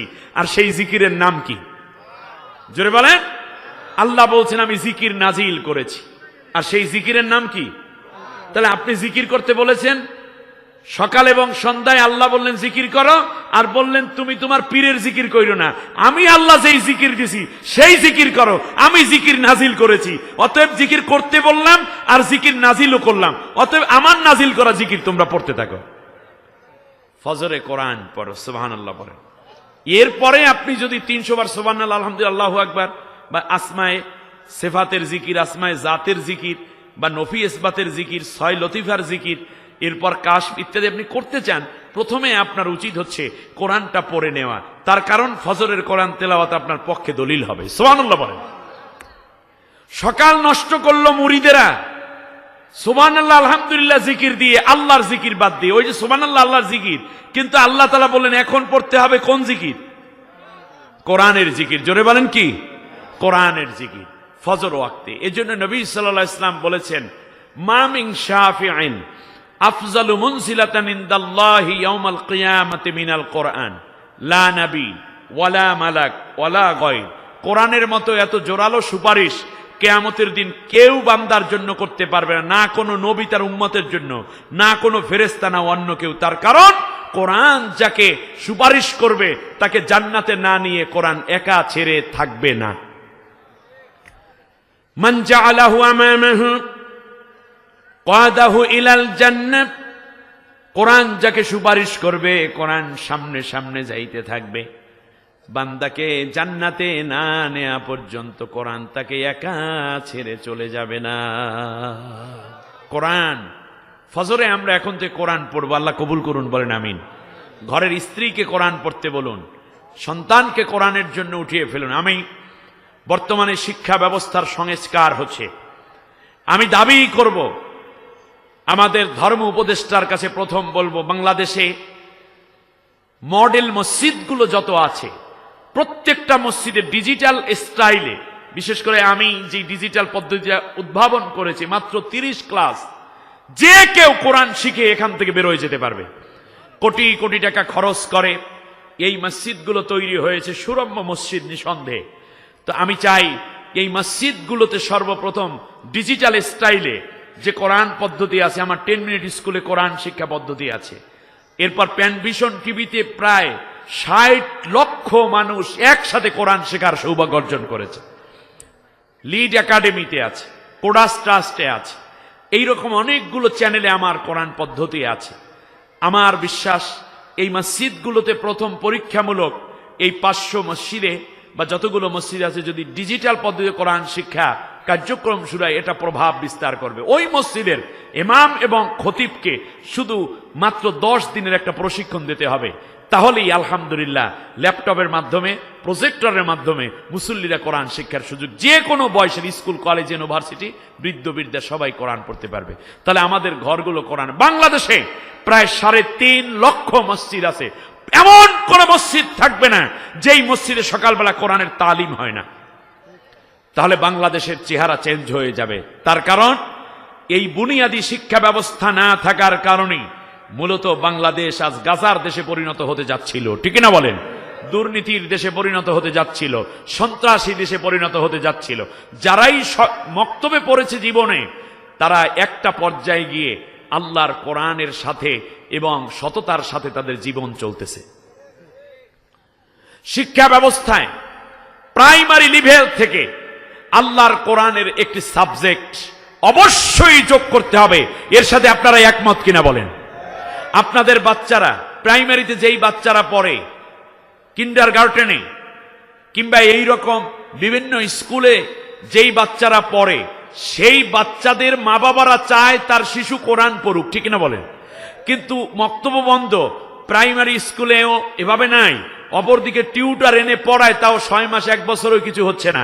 অতএব বাংলা যেখানে পড়ানো হচ্ছে, ইংরেজি পড়ানো হচ্ছে, বাংলাদেশের মুসলমানদের টাকায় যেহেতু স্কুলের বেতন ভাতা আসে, সুতরাং আপনারা কি চান প্রাইমারি স্কুলে আপনাদের বাচ্চাদের, আপনার নাতি, আপনার ছেলে, আপনার মেয়ে, আপনার ভাগ্নি, আপনার ভাতিজা, আপনার ভাতিজি প্রাইমারি লেভেলেই তারা কোরআনটা শিখে ফেলুক, এটিকে আপনারা চান? সত্যিই চান? কে কে চান? 2টা হাত উঁচু করে আল্লাহকে দেখান। মাশাআল্লাহ, হাত উঁচু করে রাখেন। আমার দেশের মানুষ কি চায় এর সরকারকে অনুভব করতে হবে। আজকে এই হাজার হাজার জনতা এটাই চাচ্ছে যে তারা চায় প্রাইমারি লেভেলে কমপক্ষে আল্লাহর কোরআন শিক্ষাকে বাধ্যতামূলক করা হোক, বলেন আমিন। তাহলে এই ছেলেটি হাই স্কুল কলেজে যাবে, তখন সে দ্বীনি শিক্ষা সুন্দর করে বুঝে ইসলামের উপরে, ইমানের উপরে, সততার উপরে দুর্নীতিমুক্ত জীবন গঠনে অভ্যস্ত হয়ে উঠবে। আল্লাহর নবী এর জন্য বলেছেন, শোনো দুনিয়ার মানুষেরা, আল কোরআনু হুজ্জাতুল লাকা ওয়া আলাইক, কোরআন তোমার পক্ষে কিংবা বিপক্ষে কিয়ামতের দিন দলিল হয়ে যাবে। আমার ভাইরা, আপনাদের কাছে জিজ্ঞাসা করতে চাই, আপনারা কি কোরআনকে বিপক্ষে দলিল বানাবেন নাকি পক্ষে দলিল বানাবে? হ্যাঁ, কোরআনকে বিপক্ষে না পক্ষে? কে কে কোরআনকে পক্ষে দলিল বানাতে চান তারা 2টা হাত উঁচু করে আল্লাহকে দেখায় দেন।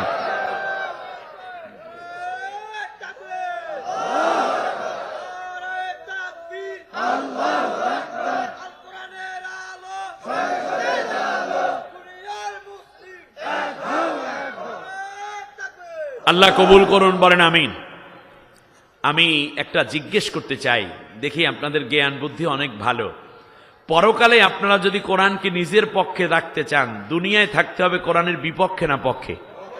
তা আমি একটা স্লোগান দেই, দেখি আপনারা বোঝেন কিনা। বলেন, কোরআন আছে যেখানে, হয় নাই, আরো জোরে হতে হবে, এই আওয়াজটা যেন আল্লাহ কবুল করেন। বলেন আমিন। আরো জোরে বলেন, কোরআন আছে যেখানে, কোরআন নাই যেখানে, কোরআন আছে যেই দলে, কোরআন নাই যে দলে, কোরআন যে দলে নাই। ইন্নাল্লাযী লাইসা ফি জাওফি শাইউম মিনাল কোরআনি কাল বাইতিল খারিব, যেখানে কোরআন নাই সেখানে আছে শয়তানি, ওটা সারা ভিটার মতো, যেখানে থাকে সাপ বিচ্ছু ভূত। ঠিক না বলেন? আসুন না, আল্লাহ রাব্বুল আলামিন বলেন, শোনো, এই কোরআনের পক্ষে যদি না থাকো, তাহলে কিয়ামতের দিন নবী তোমার বিরুদ্ধে বাদী হয়ে মামলা করবে। কি হয়ে? বাদী হয়ে মামলা করবেন নবী। নাউজুবিল্লাহ পড়বেন না? ওয়াকালার রাসূলু ইয়া রাব্বি ইন্না কওমি ইত্তাখাযু হাযাল কুরআনা মাহজুরা। আল্লাহ রাব্বুল আলামিন বলেন সূরা ফুরকানের 30 নম্বর আয়াত, নবী আমি আল্লাহর কাছে মামলা করে বলবে, আল্লাহ, এই আমার উম্মত নামদারি, সে কোরআন পড়ে নাই, স্কুল কলেজ ইউনিভার্সিটিতে পড়েছে, পিএইচডি হোল্ডার, ইঞ্জিনিয়ারিং কিংবা ডাক্তারি পড়েছে, কিন্তু কোরআনটা ধরে নাই, কোরআন পড়ে নাই, এই জন্য এই উম্মতের বিরুদ্ধে আমি মামলা করলাম। ওই মামলা মোকাবেলা করে কি জান্নাতে যাইতে পারবেন? তাহলে নবীর মামলার আসামি এখানে অনেক আছেন। কষ্ট পাচ্ছেন আপনারা? অর্থাৎ নবীর মামলার আসামি আমরা হতে চাই না, অতএব কোরআনটা শিখতে হবে। আল্লাহ কবুল করুন, বলেন আমিন। এবং কোরআনও বলবে, ইয়া রব্বাল আলামিন ইন্না আবদাকা হাদা ইত্তাখাযানি মাহজুরা ফাকদি বাইনি ওয়া বাইনাহু। আল্লাহ, এই হলো তোমার সেই বান্দা যে দুনিয়া আমাকে পড়ে নাই, আমাকে ধরে নাই, অন্য পথে সময় ব্যয় করেছে, অতএব তার বিরুদ্ধে মামলা করলাম, আজকে তুমি বিচার ফয়সালা করে দাও। আল্লাহ তাআলা বলেন, ঠিক আছে, আমি বিচার করে দিলাম। আল্লাযীনা কাফারু ওয়া কাযযাবু বিআয়াতিনা উলাইকা আসহাবুন নার হুম ফিহা খালিদুন। সূরা বাকারার 39 নম্বর আয়াত আল্লাহ বললেন, কোরআনের সাথে যার সম্পর্ক নাই, মিথ্যা প্রতিপন্ন করেছো, যাও তুমি জাহান্নামে চলে যাও, অনন্তকাল জাহান্নামেই পড়ে থাকো। আল্লাহ আমাদের মাফ করুন, বলেন আমিন। কি ব্যাপার, আপনারা আমার উপর মন খারাপ করেছেন? সামনের আয়াতে আল্লাহ রাব্বুল আলামিন বলেন, শোনো নবী, ওয়া মিনাল লাইলি ফাতাহাজ্জাদ বিহি নাফিলাতাল লাক। রাতের নামাজ তুমি ছেড়ে দিও না। নবীজির উপরে তাহাজ্জুদ নামাজ পড়া ছিল ফরজ। বলেন, তাহাজ্জুদ নামাজ কি ছিল? আমার দিকে তাকান। তাহাজ্জুদ নামাজ পড়া কি ছিল? নবীর উপরে ছিল ফরজ। কিন্তু বিশ্বনবী সাল্লাল্লাহু আলাইহি ওয়াসাল্লাম এক রাতে ঘুম থেকে উঠতে পারেন নাই, কারণ ঘুমাতে ঘুমাতে একটু বেশি রাত হয়ে গেছে, ফজরের ওয়াক্ত হয়ে গেছে। জিবরিল আলাইহিস সালাম এসে নবীজিকে বলছে, ইয়া রাসূলুল্লাহ, ইয়া হাবিবাল্লাহ, আপনি ঘুমাইয়া রইলেন, তাহাজ্জুদ নামাজ তো আর হলো না। আপনার এই ঘুমের মধ্যে আল্লাহ রাব্বুল আলামিন আপনার কান্নাও শুনতে পান নাই, ডাকও শুনতে পান নাই, এইভাবেই আপনি ঘুমাইয়া যাবেন, অথচ ফাঁক দিয়ে বহু উম্মত তখন জাহান্নামে চলে যাবে। আল্লাহর নবী বিছনা থেকে উঠে পড়লেন, ওঠার পরে চলে গেলেন পাহাড়ে। বিশ্বনবী সিজদার মধ্যে গিয়ে বলেন, রব্বুল আলামিন, আমার দুর্বলতা, আমার অক্ষমতা, এই কারণে তুমি আমার একটা উম্মতকেও জাহান্নামে নিও না। আল্লাহু আকবার। ওই পাহাড়ের কিনারি মক্কার ছোট্ট ছোট্ট ছেলেরা, রাখাল ছেলেরা উট দুম্বা বকরি ভেড়া চড়াচ্ছিল। আল্লাহর নবী সিজদায় পড়ে কান্নার গুনগুন আওয়াজের কারণে উট দুম্বা গুলো মুখ উঁচু করে পাহাড়ের দিকে তাকিয়ে আছে, আর ওদের চোখ দিয়েও দরদর করে পানি ঝরে। একটা পর্যায়ে চলে আসলো, মসজিদে নববীতে নবী নাই, জুহুর ওয়াক্তে নাই, ফজরে নাই, জুহুর ওয়াক্তে নাই, এমনি করে করে কয়েকটা ওয়াক্ত নামাজ কেটে গেল। আয়েশা রাদিয়াল্লাহু তাআলা আনহাকে জিজ্ঞেস করা হলো, ও উম্মাহাতুল মুমিনিন, আমাদের নবী কোথায়? বলল, জানি না, ঘর থেকে বের হয়ে গেছেন, কোন দিকে গেছেন, কি অবস্থায় আছেন আমরা জানি না। সাহাবীরা মনে করেছে কাফেরেরা বুঝি নবীকে মেরে ফেলেছে। ফাতেমার চোখে পানি, হাসান হুসাইন অস্থির, আলী রাদিয়াল্লাহু তাআলা আনহু, ওমর, উসমান, তালহা, জুবাইর, খাব্বাব, খুবাইব, বেলাল, আরাত, আব্দুর রহমান বিন আউফ সহ সমস্ত সাহাবীরা চারদিকে ছোটাছুটি করছে। কোথাও নবীকে তেমন খুঁজে পাওয়া যায় না। হঠাৎ করে দেখা গেল 2-3টা রাখাল ছেলে কাঁদতে কাঁদতে বাড়ির দিকে ফিরতেছে। সন্ধ্যা প্রায় ঘনিয়েছে। জিজ্ঞেস করলো, তোরা কান্দ কে? তোদের কি হয়েছে? তোমাদের কি হলো? বলল যে আজকে 2 দিন পর্যন্ত একটা মানুষ ওই পাহাড়ের মধ্যে কান্দে, আর তার কারণে আমাদের উট, দুম্বা, বকরি, ভেড়াগুলো কোনো খাবার খায় না, ঘাস খায় না, পানি খায় না, এগুলো দুর্বল হয়ে যাচ্ছে। এখন মালিককে গিয়ে কি জবাব দেব, এই কারণে মালিকের দিকে যাচ্ছি। আবু বকর রাদিয়াল্লাহু তাআলা আনহুর বুঝতে বাকি রইল না, কে কান্দে আর কার বিরহে পশুগুলো চোখের পানি ছেড়ে কান্না করে। চলে গেল পাহাড়ের কিনারে, গিয়ে শুনতেছে আল্লাহর নবীর কান্না। আবু বকর রাদিয়াল্লাহু তাআলা আনহু আল্লাহর নবীর সিজদার মধ্যে মাথায় হাত দিয়ে বলে, ইয়া রাসূলুল্লাহ, আপনি বলেছেন হিজরতের সময় আবু বকর আমার সাথে যেই কয়টা রাত ছিল, 15টা রাত, 15টা দিন ছিল, তামাম দুনিয়ার সমস্ত মানুষের ন্যাক যদি এক পাল্লায় দেয়া হয়, আর ওই 15 রাতের এক রাতের ন্যাকও যদি আর এক পাল্লায় দেয়া হয়, আমার আবু বকর আমার কঠিন দিনে, দুর্দিনে, বিপদ এবং ঝুঁকি নিয়ে যেই আমার সাথে চলেছিল, ওই এক রাতের নেকি যদি আর এক পাল্লায় দেয়া হয়, তামাম দুনিয়ার সব মানুষের নেকের চাইতে আবু বকরের এক রাতের নেকের পাল্লা ভারী হয়ে যাবে। ইয়া রাসূলুল্লাহ, ইয়া হাবিবাল্লাহ, আমি আমার জীবনে যত অর্জিত নেকি আছে সব নেকি আপনার উম্মতের জন্য উৎসর্গ করে দিলাম, আপনি মাথা তুলুন। নবী মাথা তুলেন না। ওমর চলে এসে বললে, ইয়া রাসূলুল্লাহ, আপনি কাঁদবেন না, আপনার কান্নায় গোটা নগরী, গোটা জনপদ ভারাক্রান্ত হয়ে উঠেছে। ইয়া রাসূলুল্লাহ, আপনি বলেছেন আমার পরে যদি কোনো নবী কিংবা রসুল হতো তাহলে ওমর হতো। আমি আপনাকে হত্যা করার জন্য গিয়েছিলাম, আপনার সুন্দর চেহারা, আপনার এই মায়াবী চাহনি, আপনার দরদ মাখা হৃদয়ের কথাগুলো শুনে শুনে আমি মুসলমান হয়ে গেছি। ইয়া রাসূলুল্লাহ, আমার জীবনের নেকিগুলো আপনার উম্মতের জন্য বরাদ্দ থাকবে, আপনি মাথা তুলুন। এমনি করে সমস্ত সাহাবীরা এই কথা বলছেন। সবাই ভাবলো কাজ হবে না, ফাতেমাকে নিয়ে আসো, কারণ ফাতেমার কান্নার আওয়াজ আল্লাহর নবীর মাথা তুলতে সাহায্য করবে। হযরতে ফাতেমাতুজ জোহরা রাদিয়াল্লাহু তাআলা আনহা এসে বলেন, আব্বা, আপনি বলেছেন সাইয়্যিদাতুন নিসাই আহলিল জান্নাহ, আমি হচ্ছি জান্নাতের সমস্ত নারীদের সর্দারিনী, আমার নেতৃত্বে নারীরা জান্নাতে যাবে। আব্বু গো, আপনি মাথা তুলুন, আপনার যত উম্মত মহিলা আছে সবাইকে আমি জান্নাতে না নিয়ে আমি একা জান্নাতে প্রবেশ করব না। কথা চলতে থাকলো।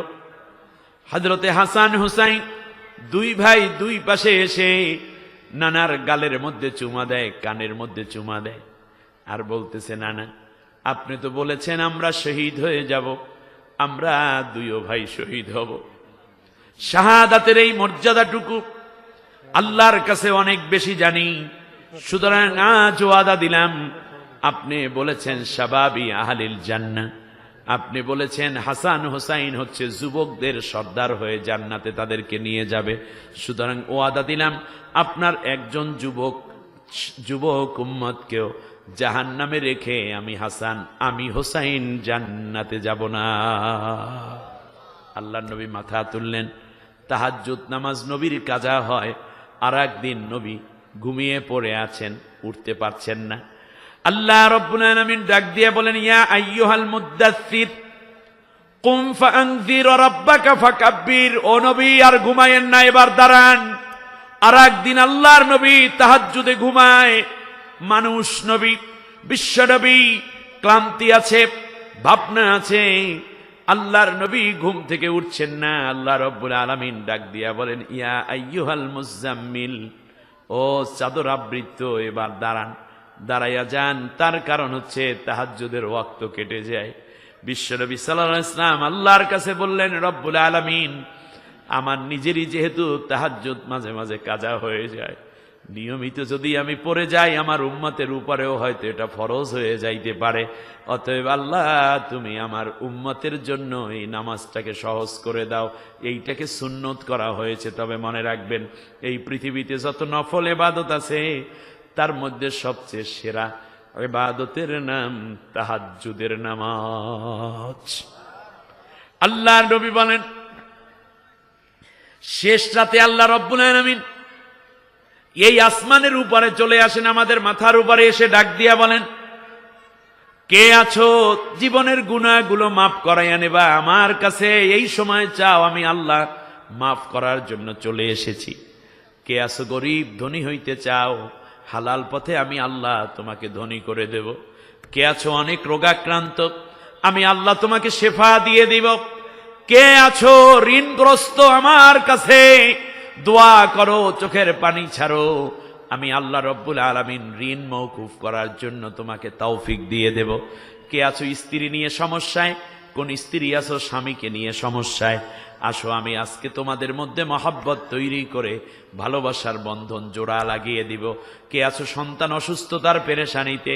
আমার কাছে কান্না করো, আমি আল্লাহ রব্বুল আলামিন তোমার সন্তানকে সুস্থ করে দেব। এমনি করে করে আল্লাহ রব্বুল আলামিন ডাক দিতে থাকেন। যখন কোন বান্দা বান্দি তাহাজ্জুদ নামাজে দাঁড়িয়ে যায়, নবীজি এই ক্ষেত্রে বলেছেন, স্বামী স্ত্রী দুইজন যদি একসাথে তাহাজ্জুদে দাঁড়ায়, দাঁড়ানোর আগেই কবুল একটা হজ এবং কবুল একটা উমরার সওয়াব দুইজনের আমল নামায় আল্লাহ দান করে দেন। চাচা মিয়া চাচিকে নিয়ে দাঁড়ান, ভাইজান ভাবিকে নিয়ে দাঁড়িয়ে যান। ভাই যদি উঠতে না চায়, ভাবি হাতের মধ্যে একটু পানি নেন, চেহারার মধ্যে ছিটাইয়া দেন। নবী এটা করতে বলেছেন, এটা সুন্নাহ। আমার ভাইরা, যদি স্বামী বেশি ক্লান্ত থাকে তাহলে ডিস্টার্ব করার দরকার নাই, বাতি নেভানো থাকবে। সেজদার মধ্যে গিয়ে আল্লাহর কাছে কান্দুন, নিজের মনের আবেগের কথাগুলো শুনুন। আল্লাহ তখন ডাক দিয়ে বলে, আমার ফেরেশতারা রে, তামাম দুনিয়ার সব মানুষগুলো ঘুমাইয়া গেল, কিছু কিছু মানুষ, ওই দেখ লালমনিরহাটের মানুষ, কুড়িগ্রামের মানুষ, বরিশালের মানুষ, টাঙ্গাইলের মানুষ, মেহেরপুরের মানুষ, সিলেটের মানুষ, কক্সবাজারের, এই রকম কত মানুষ তাহাজ্জুদে দাঁড়ানো থাকে, সেজদায় এবং রুকুতে কান্না করে। আল্লাহ রব্বুল আলামিন বলেন, আমার ফেরেশতারা, ওই কেরে আল্লাহ, তুমি তো ওনার পরিচয় জানো। আল্লাহ রব্বুল আলামিন বলেন, না, তোরা একটু পরিচয় দে। তখন ফেরেশতারা বলে, আল্লাহ অমুকের পুত্র অমুক, অমুকের কন্যা অমুক, কিংবা অমুকের স্ত্রী অমুক। এই কথাগুলো বলার পর আমার বান্দা, আমার বান্দিটা কান্দে কেন? আল্লাহ, আমাদের চাইতে তুমি তো ভালো জানো। আল্লাহ রব্বুল আলামিন বলেন, না না, তোদের কাছ থেকে একটু জানতে চাই।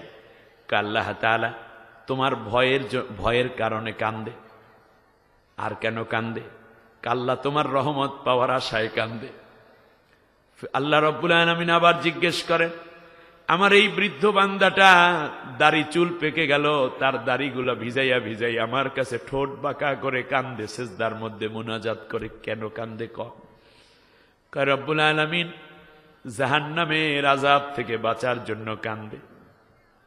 আবার আল্লাহ ডাক দিয়ে বলেন, এই বৃদ্ধ মানুষ, বৃদ্ধা মানে মহিলা বান্দি কিংবা এই যুবক ছেলে মেয়েগুলো গভীর রাতে কেন কান্দে? ফেরেশতারা বলে, আল্লাহ জান্নাত পাওয়ার আশায় কান্দে। আল্লাহ রব্বুল আলামিন বলেন, আমার ফেরেশতারা বলো, ওরা কি আমাকে দেখেছে? বলে, না আল্লাহ, তোমাকে দেখে নাই। ওরা কি আমার রহমত দেখেছে? বলে, না আল্লাহ, তাও দেখে নাই। গজব দেখছে? কয়, না আল্লাহ, তাও তো বেশি একটা দেখে নাই। ওরা কি জান্নাত দেখেছে? ফেরেশতারা জবাব দেয়, আল্লাহ না, ওরা জাহান্নাম দেখে নাই। ওরা কি জান্নাত দেখেছে? না আল্লাহ, এরা জান্নাতও দেখে নাই। আল্লাহ রব্বুল আলামিন ডাক দিয়া বলেন, আমার ফেরেশতারা, আমার এই বান্দা বান্দিগুলো আমাকে দেখলো না, আমার রহমত এবং গজব সরাসরি দেখলো না, আমার জান্নাত কিংবা আমার জাহান্নাম দেখলো না, অথচ আমার কাছে চোখের পানি ছেড়ে কান্দে। তোরা সাক্ষী থাক, আমি আল্লাহ রব্বুল আলামিন ক্রন্দনরত, সেজদারত, মুনাজাতরত, রুকুরত, তেলাওয়াতে যারা কান্দে, সব মানুষের জীবনগুলো প্রত্যেকের জীবনের যত গুনাহ আছে এই ক্রন্দনরত সব বান্দাবান্দির জীবনের সব গুনাহ আমি আল্লাহ মাফ করে দিলাম। আল্লাহ রাব্বুল আলামিন বলেন শুধু গুনাহই মাফ করলাম না, ওয়া ইউবাদদিলুল্লাহু সাইয়্যাতিহিম হাসানাত, ওদের যত গুনাহ আছে, যৌবনে শয়তানের ওয়াসওয়াসায় পড়ে জিনা করেছিল, মিথ্যা বলেছিল, বন্ধুদের প্রলোভনে, কখনো বন্ধুদের আড্ডায় পড়ে মদ গাঁজা পর্যন্ত শেয়ার করেছিল। আজকে আমি আল্লাহ রাব্বুল আলামিন ওদের জীবনে যত গুনাহ ছিল সব গুনার জায়গাগুলো ওদের চোখের পানি দেখে এত বেশি সন্তুষ্ট হলাম, ওদের গুনাহ মাফ কইরা গুনার জায়গাগুলো নেক আমল দিয়ে ভরপুর করে দিলাম। এ রাত কি কেটে যাবে ঘুমে অলসে, তুমি কি ডাকবে না তোমার প্রভুকে,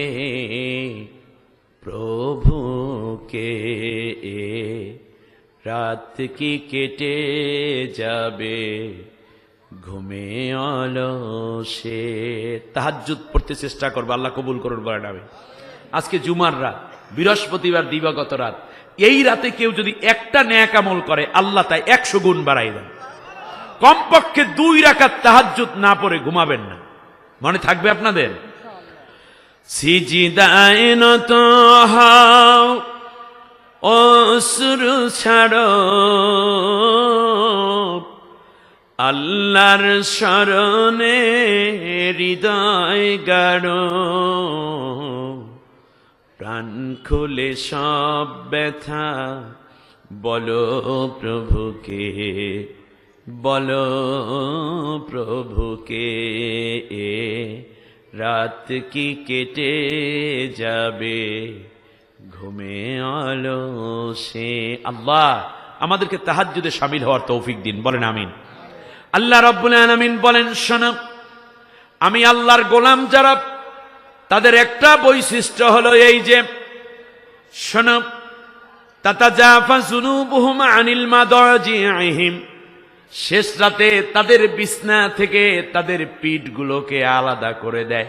সুবহানাল্লাহ। ওয়াল্লাযীনা ইয়াবিতুনা লিরাব্বিহিম সুজদান ওয়া কিয়ামা ওয়াল্লাযীনা ইয়াকুলুনা রাব্বানা ইসরিফ আন্না আযাবা জাহান্নামা ইন্না আযাবাহা কানা গরামা।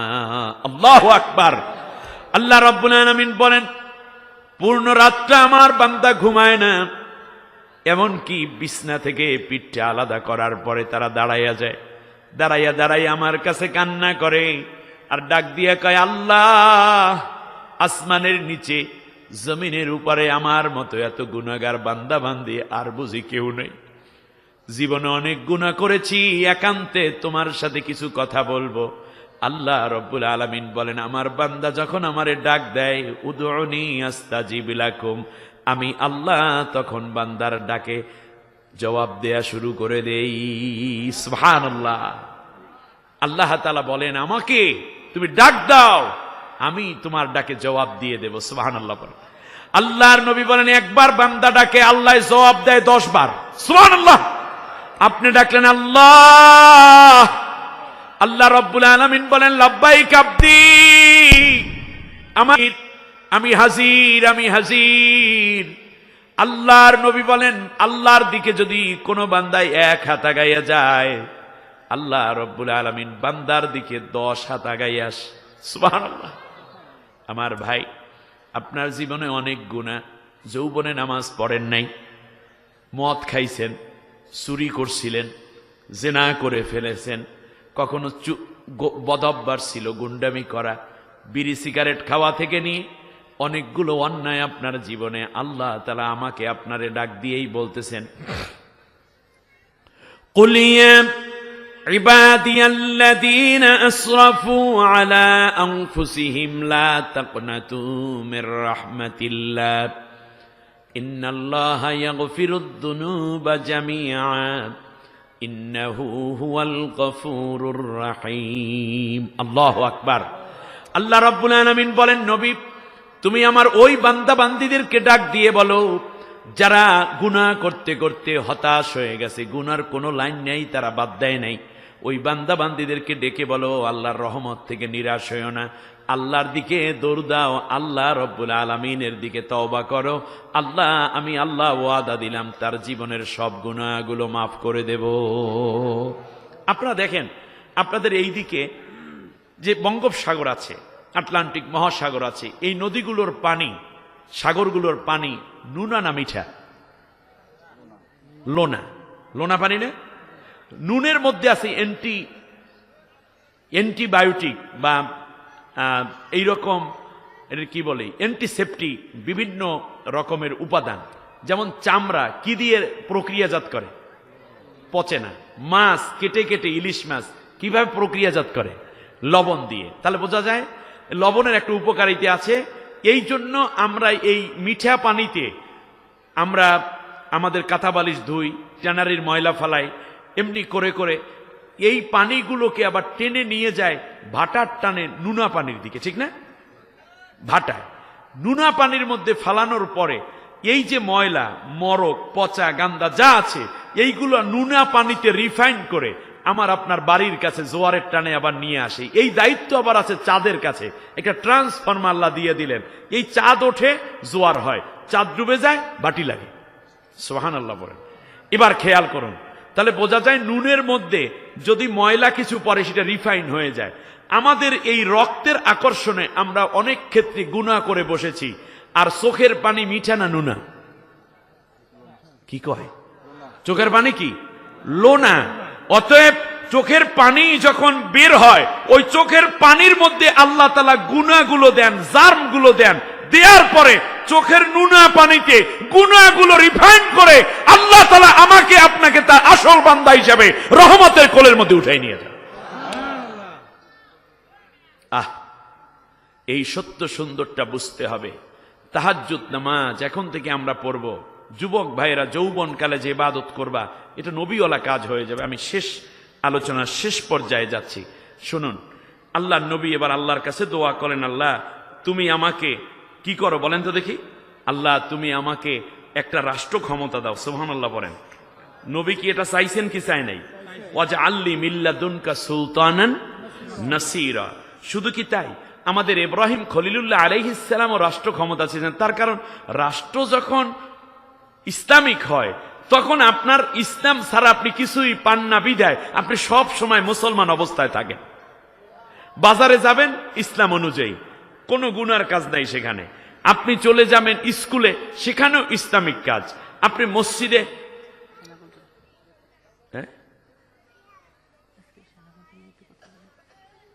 সেখানে আপনার দেখা গেল যে আলহামদুলিল্লাহ, সেখানেও আপনি দোকানে যাবেন, সেখানেও ইসলাম। রাস্তায় নামবেন, সেখানেও ইসলাম অনুযায়ী নারীরা চলে, ছেলেরাও ইসলাম অনুযায়ী চলে। ফলে দেখা যাচ্ছে এই জায়গায় আপনার ইসলাম পালন করতে আর কোনো অসুবিধা নাই। এই জন্য আল্লাহ নবী মক্কায় ইসলামী রাষ্ট্র করতে পারেন নাই। আল্লাহ হিজরত করে মদিনায় নিয়ে এলেন। বললে আল্লাহ তুমি আমাকে মদিনায় রাষ্ট্র ক্ষমতা দাও, তাহলে আমার ব্যাংক, আমার বিমা, আমার হাসপাতাল, আমার রাস্তাঘাট, আমার দোকানপাট, আমার বাজারঘাট, আমার প্রতিষ্ঠান, আমার শিক্ষা সব জায়গায় থাকবে ইসলাম অনুযায়ী চলা। ফলে দেখা যাবে যে সবাই মিলে ইসলামের আলোকে চলার কারণে কেউ আর গুনার কাজে লিপ্ত হচ্ছে না, ঠিক না বলেন? এই জন্য রাষ্ট্র ক্ষমতা, বিশ্বাস করেন, পানি ছাড়া যেমন মাছ বাঁচতে পারে না, একটি ইসলামী রাষ্ট্র ছাড়া ঈমান নিয়ে একজন মোমেন বাঁচতে পারে না। কোনো না কোনো জায়গায় আপনার ভেজাল লাগবেই লাগবে।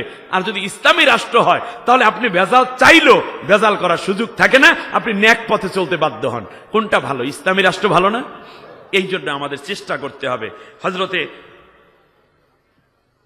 শুধুমাত্র আমাদের নবী চান নাই, আমাদের জাতির পিতা ইব্রাহিম আলাইহিস সালাম আল্লাহ তাআলার কাছে বললেন, ক্বালা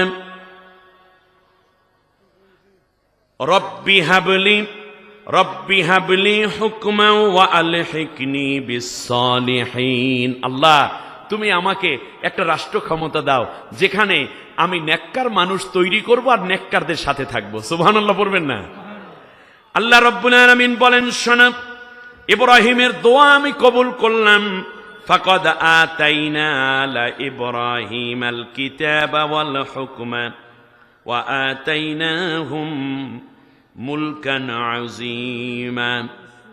আমি আল্লাহ তাআলা তাকে হিকমত দিলাম, আল হিকমা, কিতাব আল হিকমাতা, হিকমত দিলাম, কিতাব দিলাম, এবং তাকে একটা বড় রাষ্ট্র বানাইয়া, বড় রাষ্ট্রের প্রধান হিসাবে আমি আল্লাহ দায়িত্ব দিলাম। সুবহানাল্লাহ বলেন। সেই সময়কার ইরাক, ইরান, সেখান থেকে ধরে মিশর পর্যন্ত, মাঝখানে জর্দান, তারপরে ফিলিস্তিন, এই বিশাল ভূখণ্ড জুড়ে আল্লাহ রব্বুল আলামিন ইব্রাহিম আলাইহিস সালামকে রাষ্ট্রপ্রধানের দায়িত্ব দিয়েছিলেন। আমরা জানি ইব্রাহিমকে আগুনে ফেলাইছে, আর মনে হয় সুবহানাল্লাহ আলহামদুলিল্লাহ জিকির করত। তিনি যে এই বিশাল রাষ্ট্রপ্রধান ছিলেন আমরা জানি না, অথচ আল্লাহ রব্বুল আলামিন সূরা শুআরার 83 নম্বর আয়াত, সূরা বাকারার 112 নম্বর আয়াত এবং সূরা নিসার 54 নম্বর আয়াতে তার বিশাল রাষ্ট্রের বর্ণনা দান করেছে। আল্লাহ রব্বুল আলামিন বলেন, শোনো, সুলাইমান আমার কাছে রাষ্ট্র চাইল। ক্বালা রব্বি গফিরলি ওয়াহাবলি মুলকান লা ইয়ানবাগি লিআহাদিম মিন বা'দি ইন্নাকা আনতাল ওয়াহ্হাব।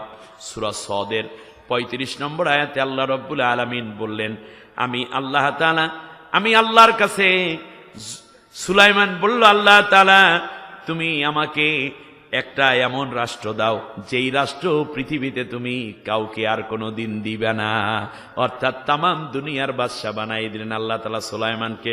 সুলাইমানও রাষ্ট্র ক্ষমতা চাই, ঠিক কিনা বলেন?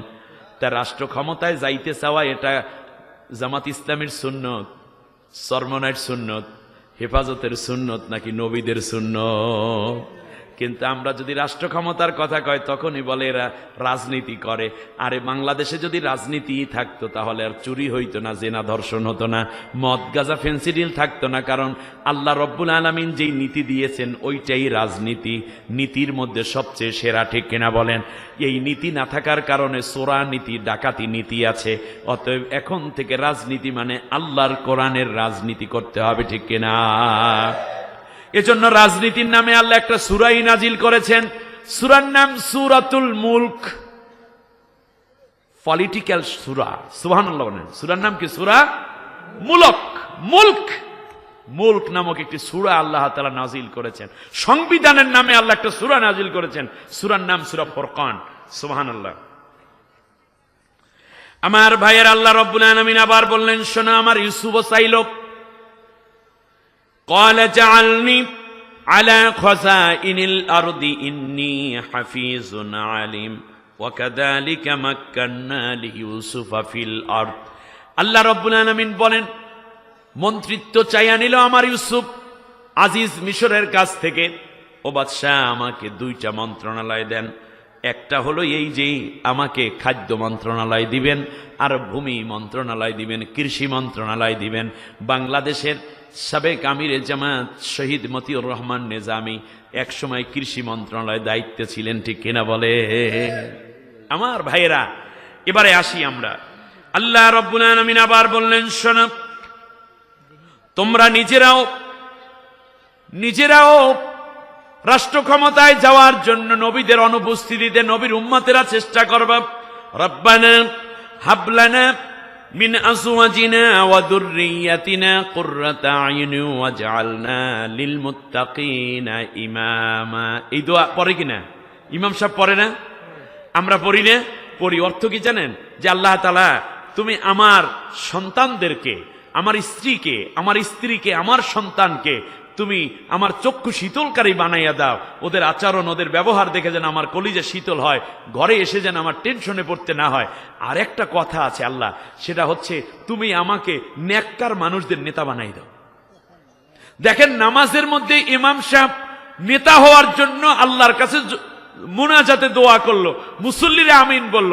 আর বাইরে যখন বলা হয় আল্লাহর আইন চাই, সৎ লোকের শাসন চাই, আল কোরআনের আলো সংসদে চলো, তখন ইমাম সাহেব রুমালটা মাথায় দিয়ে অন্যদিকে চলে যায়। কেউ যদি দেখে আবার কয় যে হুজুর, তাহলে আপনি কি ওই দল করেন নাকি? তাহলে তোমার চাকরি নট। এইরকম কাপুরুষ কোনদিন মসজিদে ইমাম হওয়ার যোগ্য নয়। বরং ইমাম সাহেবের নেতৃত্বে মুসল্লিরা মসজিদ থেকে বের হওয়ার কথা ছিল যে আমরা সৎ লোকের শাসন চাই, আল্লাহর আইন চাই। কারণ আপনি তো বলেছেন ওয়াজে আল্লি মিল্লাদুনকা সুলতানান নাসিরা, নবীর এই আয়াতও পড়েন। আবার এই যে আয়াতগুলো, এগুলোও তো নামাজের মধ্যে সে পড়ে। আর শেষকারে বলল ওয়াজআলনা লিল মুত্তাকিনা ইমামা, নেককারদের ইমাম বানাও। আরে কি শুধু নামাজের ইমাম মিয়া? সেইটা না তো, এটা সমাজেরও ইমাম বানাতে হবে। আল্লাহ নবী সাল্লাল্লাহু আলাইহি ওয়াসাল্লাম 10 বছর পর্যন্ত আল্লাহর কোরআন দিয়ে দেশ চালাইছেন। এটা কি নবীওয়ালা কাজ নয়? কথা বলেন না? আবু বকর, ওমর, ওসমান, আলী তারা আল্লাহর কোরআন দিয়ে রাষ্ট্র চালাইছে। এটা কি সাহাবীওয়ালা কাজ নয়? আল্লাহর নবীর দেশ চালাইছেন, এটা কি নবীওয়ালা কাজের মধ্যের কাজ না নবীওয়ালা বাইরের কাজ করেছেন? নবীওয়ালার মধ্যের কাজ করেছেন। শুধু তাই না, বিশ্বনবী সাল্লাল্লাহু আলাইহি ওয়াসাল্লাম যে এই 10 বছর রাষ্ট্র চালাইলেন, বিচার করলেন, যুদ্ধ করলেন, সন্ধি করলেন, হিজরত করলেন, এগুলো কি গুনার নিয়তে না সওয়াবের নিয়তে? হ্যাঁ, সওয়াবের নিয়তে। তাহলে বোঝা যায় রাষ্ট্র পরিচালনা করা সওয়াব। এই সওয়াবের জায়গায় আমাদের আলেম ওলামারা আসতে চাইল না, হুজুরেরা আসতে চাইল না। দিল কারে? দিল দুর্নীতিবাজদেরকে, সুযোগ করে দিল দালালদেরকে, দিল ইসলাম বিদ্বেষীদেরকে। এই জন্য বিগত 18 বছর হুজুরেরা যেই মাইর খাইছে, তারপরেও যদি হুঁশ না হয়, ঐক্যবদ্ধভাবে আগামী পার্লামেন্টে আল্লাহর কোরআনের রাজ কায়েমের জন্য যদি সুপারিশ না করেন, তাহলে ভাগ্যে আরো খারাপ হইতে পারে, আমি আশঙ্কা করছি।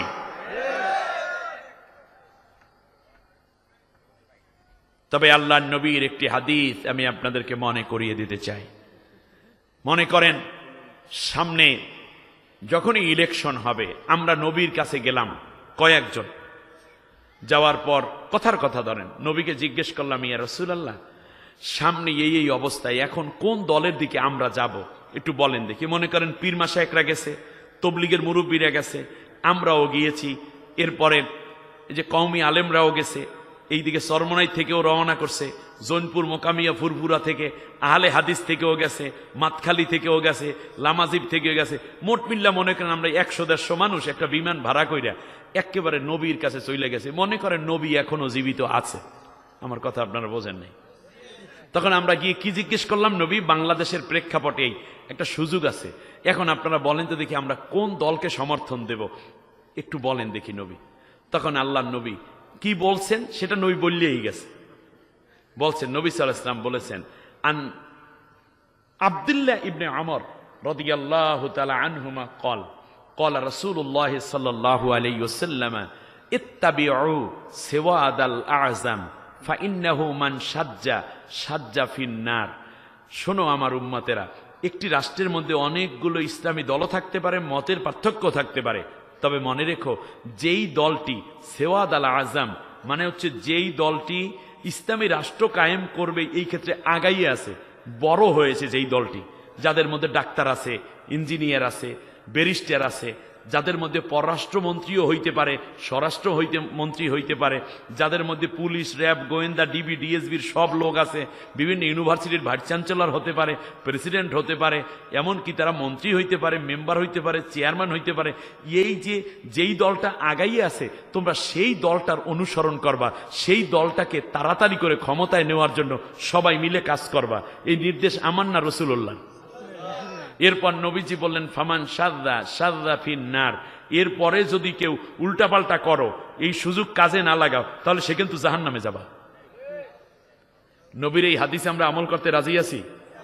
জোরে বলেন রাজি আছি?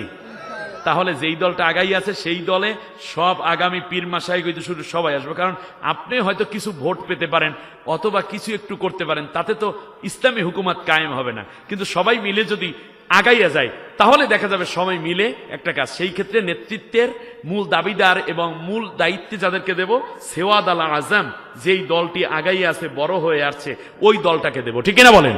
এই ভুল যেন আবার করতে না যাই, সেই জন্য আমরা বড় দলকে সামনে রেখে এগিয়ে যেতে চাই। আল্লাহ কবুল করুন, বলেন আমিন। যারা পিছিয়ে যাবে তারা যাবে কোথায়? এটা আমার ঘোষণা নাকি? এটা নবীজির ঘোষণা। আল্লাহু আকবার। এখন আপনারা বুদ্ধিমত্তার সাথে সামনে আগাইয়েন। এরপরে রাসূল সাল্লাল্লাহু আলাইহি ওয়াসাল্লাম, আল্লাহ রাব্বুল আলামিন এরপর আবার বলতেছেন, শোনো, আল্লাহ সুবহানাহু ওয়া তাআলা আবার বলছেন, তালুত বাদশাকে আমি রাজত্ব দিয়েছিলাম। ক্বালু, এই আল্লাহ তাআলা বলতেছেন, শোনো, আমি আল্লাহ রাব্বুল আলামিন দাউদ আলাইহিস সালামের মাধ্যমে ফাহাজামু বিইذনিল্লাহি ফাকাতালা ওয়া কাতালা দাউদু জালুতা, আমি জালুতের দ্বারা, দাউদের দ্বারা, 7 বছরের শিশু দাউদ পয়গম্বরের দ্বারা জালুত বাদশাকে হত্যা করে দিলাম।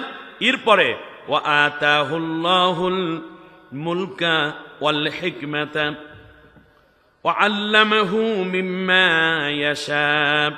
আল্লাহ রাব্বুল আলামিন বলেন, এরপর আমি তালুতকে ওই রাষ্ট্রের রাজত্ব দান করেছি। সুবহানাল্লাহ পড়েন। মুসা আলাইহিস সালামের ব্যাপারে আল্লাহ রাব্বুল আলামিন বলতেছেন, শোনো, আমিও তাকে তামাম দুনিয়ার মধ্যে বড় একটা জায়গার বাদশাহিত্ব দান করেছিলাম। আল্লাহ রাব্বুল আলামিন বলেন, ওয়াইদ জাআলা ফীকুম আম্বিয়া ওয়া জাআলাকুম মুলুকা ওয়া আতাইনাকুম মা লাম ইউতি আহাদাম মিনাল আলামিন। আমি মুসাকেও বড় একটা রাষ্ট্র ক্ষমতা দান করেছিলাম। বাদশা যুলকারনাইন, আপনার নাম শুনেছেন? তিনিও বাদশাহ ছিলেন। নবী একা শুধু রাষ্ট্র ক্ষমতা চাইছে এইটা না। আরে ভাই, রাষ্ট্র ক্ষমতাটা যে কত মজার একটা জায়গা, এইটা আমরা দাড়িওয়ালা, টুপিওয়ালা, তবলিগওয়ালা, কওমি, আলিয়া, পীর মাশায়েখ, বুজুর্গ, এমনকি আহলে হাদিস, মাতখালী, লামাযাবি কেউ বুঝলামই না। এই চকলেটটা কেবলমাত্র ওই দুর্নীতিবাজরাই সারা জীবন চুইয়া গেল। তার কারণ এই রাষ্ট্রটা যদি ইসলামী হয়, মদ থাকবে না, গাঁজা থাকবে না, জেনা থাকবে না, ফেন্সিডিল থাকবে না, ধর্ষণ থাকবে না, সুদ ঘুষ থাকবে না। ইসলাম এবং ইনসাফ ভিত্তিক রাষ্ট্র হবে। যারা ইমানদার তারা নামাজি হয়ে যাবে। এই যে গুনাহগুলো বন্ধ হলো, নেকগুলো চালু হইল। আপনি যদি এই রাষ্ট্র কায়েমের জন্য কাজ করেন, আপনার আমলনামায় কিয়ামত পর্যন্ত সদকায়ে জারিয়ার সব। রাষ্ট্রীয় সম্মানিত বড় সম্মান। যুলকারনাইনের কাহিনী শুনি আমরা। আল্লাহ রাব্বুল আলামিন বলতেছেন, শোনো, আমি আল্লাহ রাব্বুল আলামিন যুলকারনাইনকে কি দিলাম? ইন্না মাক্কান্না লাহু ফিল আরদি ওয়া আতাইনাহু মিন কুল্লি শাইইন সাবাবা। সূরা কাহাফের ৮৪ নম্বর আয়াতে আল্লাহ রাব্বুল আলামিন বলেন, যুলকারনাইনকে আমি বড় রাজত্ব দান করেছি। ইয়াহিয়া আলাইহিস সালাম, জাকারিয়া আলাইহিস সালামকেও আমি আল্লাহ রাব্বুল আলামিন দান করেছিলাম। এমনি করে করে আল্লাহ রাব্বুল আলামিন বলেন, শোনো, শুধু এটাই নয়, পৃথিবীতে যত নবী আসছে সব নবীকে রাষ্ট্র ক্ষমতা আমি আল্লাহ দিয়েছি। কাউকে বিজয় দিয়েছি, কাউকে আবার দেই নাই। তার কারণ জয় পরাজয় ছিল। শারা'a লাকুম মিনাদ-দীন মা ওয়াসসা বিহি নূহা ওয়াল্লাযী আওহাইনা ইলাইকা ওয়া মা ওয়াসাইনা বিহি ইব্রাহিমা ওয়া মূসা ওয়া ঈসা আন আকিমুদ-দীন ওয়া লা তাতাফাররাকু ফি। আমি আল্লাহ তোমাদের উপর স্পষ্ট নির্দেশ জারি করে দিলাম নবী, যা আমি নূহকে দিয়েছি এমনি করে আমি দিয়েছি ইব্রাহিম, মূসা এবং ঈসাকে। আর তা ছিল আমি আল্লাহ রাব্বুল আলামিনের দ্বীন তোমরা প্রতিষ্ঠা করো। এবার একেবারে শেষ দিকে এসে একটা কোশ্চেন করি, দেখি জ্ঞানীরা উত্তর দিবেন। আপনারা বলেন তো দেখি। সেটা হচ্ছে, আমরা জানি হযরত ইমাম মাহদী আলাইহিস সালাম দুনিয়ায় আসবে। ইমাম মাহদী আলাইহিস সালাম দুনিয়ায় এসে সিল্লা দেবে নাকি? কথা বলে না। এইরকম মাহফিল সাজাবে শুধু, না খানকা চালাইবে, না মাদ্রাসা খুলবে? ইমাম মাহদী আলাইহিস সালাম এসে কি করবেন? ইসলামী রাষ্ট্র কায়েম করবেন। জোরে বলেন, কি করবেন? আচ্ছা, আমরা জানি একেবারে শেষ দিকে এসে ঈসা আলাইহিস সালাম পৃথিবীতে আসবেন। ঈসা আলাইহিস সালাম পৃথিবীতে এসে স্বাভাবিকভাবেই চিল্লা দেবেন, মুলুক সফরে যাবেন, 3 চিল্লা একসাথে লাগাইবেন, অথবা খানকায় তৈরি করবেন 2,500-3 হাজার এবং তাজকিয়া নফসের জিকির আজগার করবেন, অথবা বড় বড় কওমি মাদ্রাসা, আলিয়া মাদ্রাসা কায়েম করে মাহফিল করবে নাকি? ঈসা আলাইহিস সালাম এসে কি করবে? তাহলে বোঝা যায় রাষ্ট্র পরিচালনা করা এবং রাষ্ট্রীয় দায়িত্ব পালন করা একটা নবীওয়ালা কাজ। আগেও ছিল এবং সামনেও আসবে। মাঝখানে আমরা এই রাষ্ট্র পরিচালনার চিন্তা ভুলে যাওয়ার কারণে এখানে ধর্মনিরপেক্ষ মতবাদ, সংকীর্ণ জাতীয়তাবাদ, কমিউনিজম, পুঁজিবাদ, সমাজতন্ত্র, নাস্তিকবাদ ঢুকে পড়েছে। অতএব আগামীর সময়গুলোকে আমরা যেন কাজে লাগাতে পারি, আল্লাহ তাআলা তৌফিক দান করুন। নামাজের সূরাতে সবাই বসে পড়েন। রাস্তায় এবং দূরে যারা আছেন সে ভাইয়েরা বসুন। এখন আমরা মুনাজাতের দিকে চলে যাব। আল্লাহ আমাদের সবাইকে এই মাহফিলকে মঞ্জুর করে নিন। একবার আলহামদু, 3 বার কুল হু আল্লাহ পড়েন, কবর জিয়ারত নিয়ত করে।